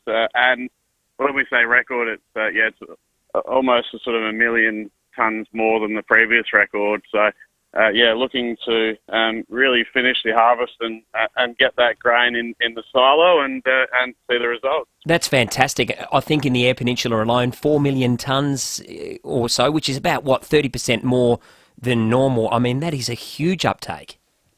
Yeah, I've heard in some farmers are actually harvesting 60% more than their previous best. So it's an incredible effort. And that was all set up by the rains that you mentioned, Tom. So in January this year, we had almost 280 millimetres over a couple of days on the Eyre Peninsula when they normally get zero. So that really set them up for a huge harvest. And what does that mean, Brad, in terms of a bumper crop for the consumers? Does more supply mean that prices will come down, or how does that work? No, a lot of in fact, a majority of our grain is exported, so it won't necessarily impact sort of domestic prices. But as far as contributing to the economy, estimated to be over $4 billion. So the grain industry is sort of going to be doing the heavy lifting, contributing to the state's economy, and you will see those dollars go around. Brad, typically with the weather, farmers usually still finished on the headers by Christmas, but this year I take it there'll be some farmers working well into the new year? Yeah, that's right. Yeah, so it's probably put us back in a lot of areas 2 to 3 weeks. The southeast is often a late starter, so they'll go later than everyone else when it comes to harvest. But we're seeing that some will still be on headers at the end of January, which is very unusual. And Brad, what does it mean for local country communities? I'm assuming a really good crop year means more money to spend in these country towns, which also helps out retail stores and the flow-on community economic situation. Oh, exactly. It's a really positive benefit for those regional communities. And I think as well, it's also the attitude. So it does, when everyone's, happy and there's harvest coming off in good tonnage, there's that positive vibe right across the regional community. So I think that's really good. Brad, I know this is the third year of La Nina, the sort of cooler weather event. Do you have any predictions what might happen next year? Let's say if we get a hotter start to summer, how will that affect the crops next year? Look, it's always a wait and see, Lucy. I'm not sure that anyone can predict what's going to happen with the weather. So, in fact, this rainfall, which we planted about the same hectares this year, the South Australian grain industry, and got about 3.5 million tonnes more out of it, and that's due to that rainfall. The benefits of that is that the soil will be moist, so when the grain producers go to seed again, we'll have some moisture there, so hopefully that'll get us off for a good season as well next year. And then you just never know what's going to happen with the weather. So, look, fingers crossed that everything is right and falls in place again, and we get another good year. And Brad, with harvest going that little bit longer through Christmas into the new year, the weather we want now is nice sort of warm weather, not much rain at this particular time? Yeah, correct. We really would like some nice, mild, warm days, and I think a lot of the crop has come off now, but there's still significant amounts of wheat, which is South Australia's largest crop, still to be harvested. So we really don't want any rain from here on in because it's just going to hold things up. Brad, where are you based? Will you be out on the header this Christmas yourself? No, so I'm not a grower, but I'm a Barossa boy, actually. Lovely. But my chair's out at Hamley Bridge, so and we've got a board of grower directors, so I certainly keep in touch with them and they feed in what's happening. But they're all very busy out in the header, all except one, I think, on the Eyre Peninsula, who she's actually finished. So, she's got in right on time. Wonderful. Well, good news there for the grain production here out of South Australia. Thank you, Brad. Have a great Christmas. Yeah, you too. Thanks, guys. Great stuff. Thanks, Brad. Really good news, isn't it? I mean, I know we've got other issues that are very concerning at the moment, but our farmers and our grain growers are having a bumper year and going to reap the benefits of that, which is fantastic news. Fun fact, Hamley Bridge Kindy, my alma mater. Bet you didn't know that. Did not know that. Didn't go there for long, but I attended nonetheless. Let's get back to taking some more Christmas calls. Of course, we have the Velo Adelaide 500 tickets up for grabs. Robbie Williams is headlining the Velo Adelaide 500 on the 26th November 2023. You can get your tickets now at ticketek.com.au, or we have your chance to win them this morning along with Adelaide International tickets. We are asking for your favourite Christmas movie. Nick in Royston Park, good morning. Oh, hi, Lucy. Hi, Tom. How are you guys? Good, thank you, Nick. Thank you. Look, I want to talk about a movie that we watch as a family every year, and we never get sick of it, no matter how many times we see it. It's a classic Jimmy Stewart movie called It's a Wonderful Life. Yeah, it's a great story, isn't it? Really lovely message as well, and stood the test of time, that one, hasn't it? It has, yeah, it has. When do you watch it, Nick? Are you a Christmas Eve or a 23rd kind of? When do you set it for? Yeah, it depends. It depends. Always on or around, and sometimes even a Boxing Day when there's not much to do and we're just sitting around and it's a hot day, and just depends on which day. But it's always around the Christmas Day area or time, if you like. And yeah, it's just nice. It's a feel-good movie and starts off with pretty low and sad, and then ends up really quite beautiful. So we love it. Excellent. Thank you, Nick. It is a wonderful life. Michael in Ingle Farm, good morning. Yes, good morning to you. How's everybody, and Merry Christmas? Yeah, going you as well, Michael. Good. This is a movie that's not a Christmas movie, but it's one that my son used to watch pre-teen. Well, he's nearly 45 now, and it's called American Flyers. It was based back from the 1980s, and it was about cycle racing. It was an American racing cycling team that raced through the United States. We watched that for quite a few years, and then grew out of that, and then went into one that he still watches now, and that's Die Hard. I think everyone watches Die Hard. Yippee-yi-oh, Yippee-ki-yay. Well, won't finish the rest of it, but yeah. That's now part of the family tradition. When everyone gets together, at least as well. But yeah, American Flyers. No one's seen it. It's worth having a look. Kevin Costner.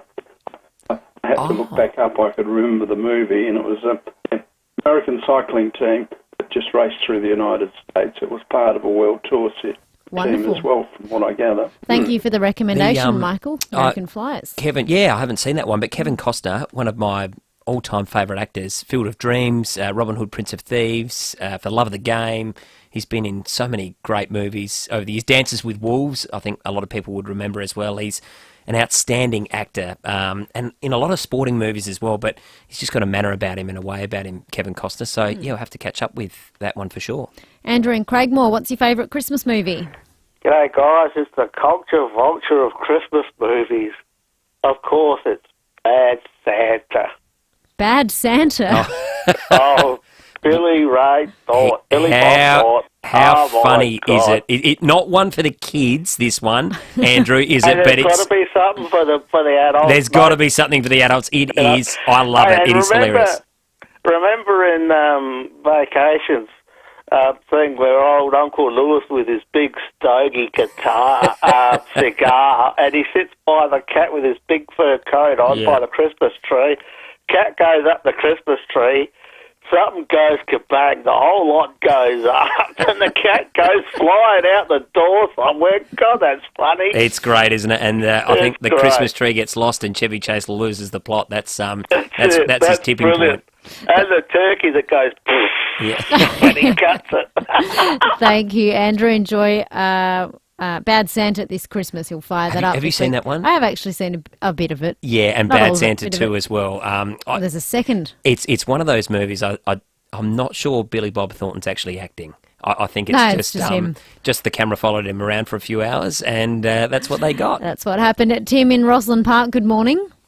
Oh, good morning, Lucy, and good morning, Tom. Morning, Tim. You remember me, before I get to my favourite movie, we caught up at the Hazelwood Park. At the Burnside Christmas carols. We did a couple of weeks ago. Yes, I promised you I'd give you a call. Yes, you did, and I'm glad you have. And by the way, I think my favourite Christmas movie is with Tom Hanks, The Polar Express. Oh, you've gone for an animation classic, Tim. I like that. Oh, that is just magic. It is a lovely film, one I have seen. And I don't know about you, Tim, but I like it because obviously it doesn't snow here in Australia, but I always like seeing a white Christmas somewhere on the screen. I think it's a beautiful connection to the Northern Hemisphere. Actually, I haven't watched it for a while, so I think at some stage I might go and might even go and get a copy of it. Yes. Good idea. Yeah. It is the 20th. You've got 5 days to fire up the Polar Express. Yeah. We will take a few more of your calls after the break. You've got a couple more minutes to get them in. 8223 0000. Jason on the text line says, Love Actually. Troy says on Christmas Eve he likes to watch Elf with a bottle of Shiraz. We've had a few more texts come in. We will have a look at those as well. And also today, Lucy, is the 25-year anniversary. In fact, it was yesterday, speaking of movies, of the 25th anniversary of the movie Titanic. Not necessarily a Christmas movie, but director James Cameron has finally come out and said there was no way Leonardo DiCaprio would have fit on the plank of wood with Kate Winslet, who played Rose in that movie. You've seen Titanic? Have not. It is top of the list. Under Forrest Gump, under Die Hard, under The Dish. You've got a few to get through. There's a few for me to get through. Let's quickly check Fuel Watch, actually. First of all South Aussies can find the cheapest fuel in an instant. Download the free My REA app. The advice is to fill up while you can see it cheap this week. No doubt with school holidays, the price will jump up shortly, but in the meantime, it is $1.62 at the Coles Express, Main North Road in Smithfield, $1.69 at the Ampol Anzac Highway in Glenelg North, $1.63 at the Ampol Kensington Road in Kensington, and $1.65 at the Liberty Main South Road Old Noarlunga. If you're looking for cheap diesel, $1.95 in two places on Main North Road, $1.91 at the Ex-Convenience in Jeps Cross, Main North Road, and $1.91 at the Liberty, Main North Road, Blair Athol. Let's check traffic for that final run into work this morning. Join ABA Plumbing's Christmas fundraiser with Santa, Bouncy Castle and Family Fun this Friday, 10 till 4 at Stepney. At Holden Hill, police on site after an earlier smash on North East Road near St Alts Road. Some lanes closed and we're seeing delays here at the moment. FIVEAA changed traffic conditions due to intersection upgrade works. Fullerton Road at Crossroads, speeds out of 40.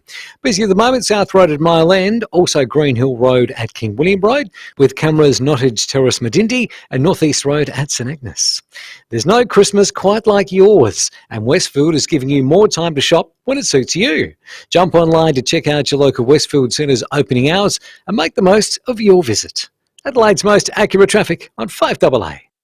SA's own and favourite milk company, FIVEAA Milk Company, is giving you the chance to win a $4,000 Phil Hoffman travel voucher. Take home our limited edition Christmas products and get creative. Take a pic of them under your Christmas tree as a Chrissy decoration. Anything you can think of. Then share your pics on Facebook or Instagram and tag FIVEAA Milk Company and Phil Hoffman Travel. You could win a $4,000 travel voucher. T's and C's apply. See website for details. There's Millionaires Mix, Triple Choc Heaven and Macadamia Magnifique. Merry Christmas, folks. I'm Brett Charlesworth and they're just 3 of over 100 mouth-watering delights we make for you at Charlesworth Nuts. This year, more than ever, you need to spoil yourself and your guests with the very best and the absolute freshest. And when it comes to nuts, that means Charlesworth. I guarantee you will taste the amazing difference that 80 years of experience brings. 11 family-owned stores or shop online. Why Charlesworth? Because fresh nuts taste better. You simply can't imagine how it would feel to hear a doctor say,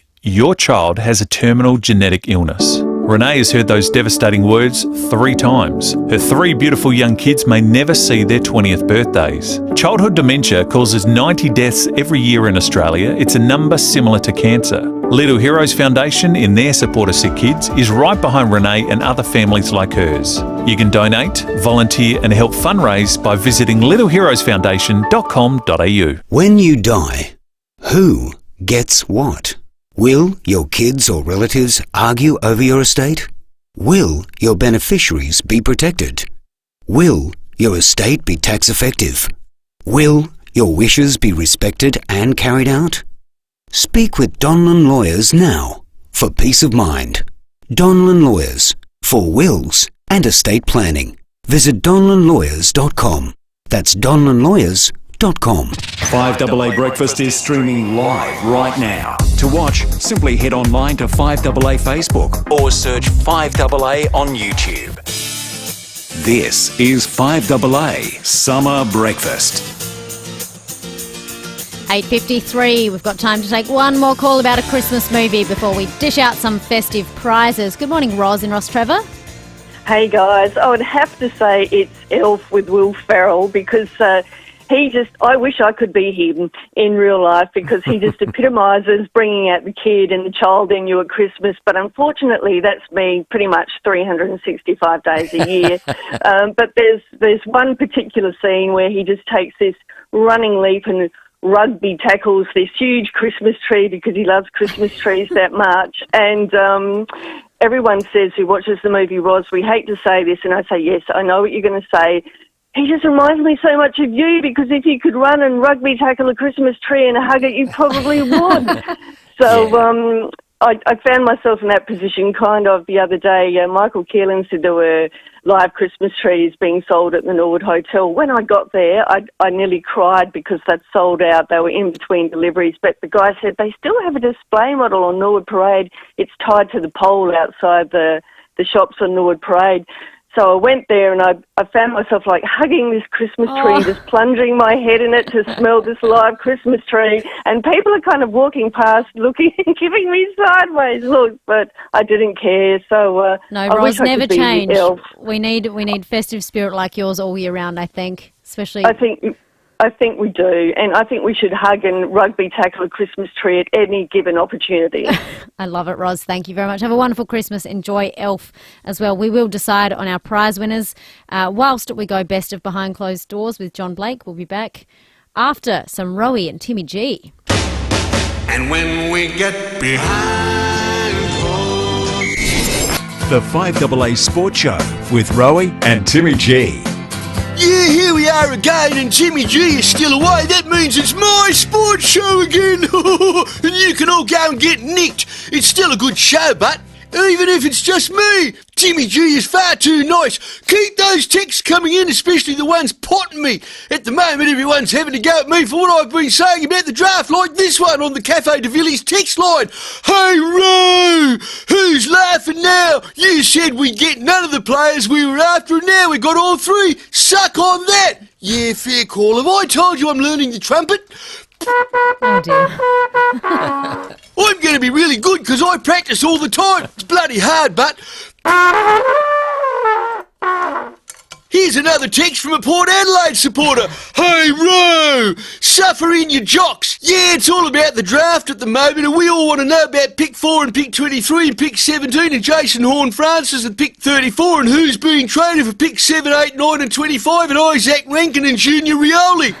Have I told you I'm learning to play the trumpet? Well, I am, and Jody wants me to move out. I don't want her to move out, but here's another text on the Cafe de Willie Rioli text line. Hey, Ro, you said we wouldn't get Jason Horne-Francis. Well, we did, so your info's rubbish, so sucked in, you big Norwood Crow Momo.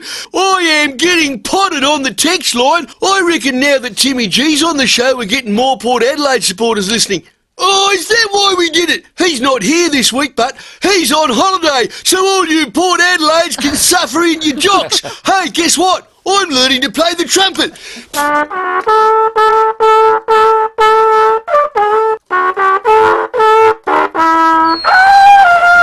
To be fair, Rowie has improved his trumpet skills. He has. But it's nice having a little break from that for the next few weeks in the office. He pulls it out every now and then, doesn't he? And he loves it. He's very proud of what he's doing, and he's doing a great thing, but it does take time. It does take time. And you would know, Tommy, you're a champion bugle player Yes, every Anzac Day. I'll be going again at Rosewater next year for Anzac Day. So I've stopped playing the trumpet, but pull it out just once a year to play the bugle on Anzac Day. Very nice. Now we do have some prizes to give away. I really liked Dave in Clarence Gardens with Silent Night, the war film where they, of course, stopped on Christmas Eve. It was a great call. They had a drink, had a soccer game, and it is a real tearjerker. So, Dave, congratulations. You and a friend are off to the Velo Adelaide 500 in 2023, as well as Robbie Williams' after-race concert. And, of course, we have the Adelaide International tickets to give away. We're giving away for the first day of week 1, where we heard Novak Djokovic is playing not only singles but potentially doubles. Which is fantastic and a real treat for fans. And I think this is the Kids' Day that we're going to give the double pass to, which is the 1st of January. So you'll have wall-to-wall action of players on court, but also an opportunity to get up close, get your autograph and see the players in the flesh. It's going to be a really big couple of weeks at the Adelaide International. I really like Nick in Royston Park. It's a Wonderful Life. Beautiful movie. His tradition is he plays it whenever he can around Christmas every year. A real tearjerker and uplifting movie as well. Makes you feel good at the end of the movie, which is always a good message for Christmas time. Graham Goodings will be up after the 9 o'clock news, and Rennie, we will be back tomorrow. We will see you tomorrow morning from 6. Look forward to it. At Anderson's Solicitors, we have a brand new look. But behind it, we're still the same faces. The same approachable, client-focused team, committed to help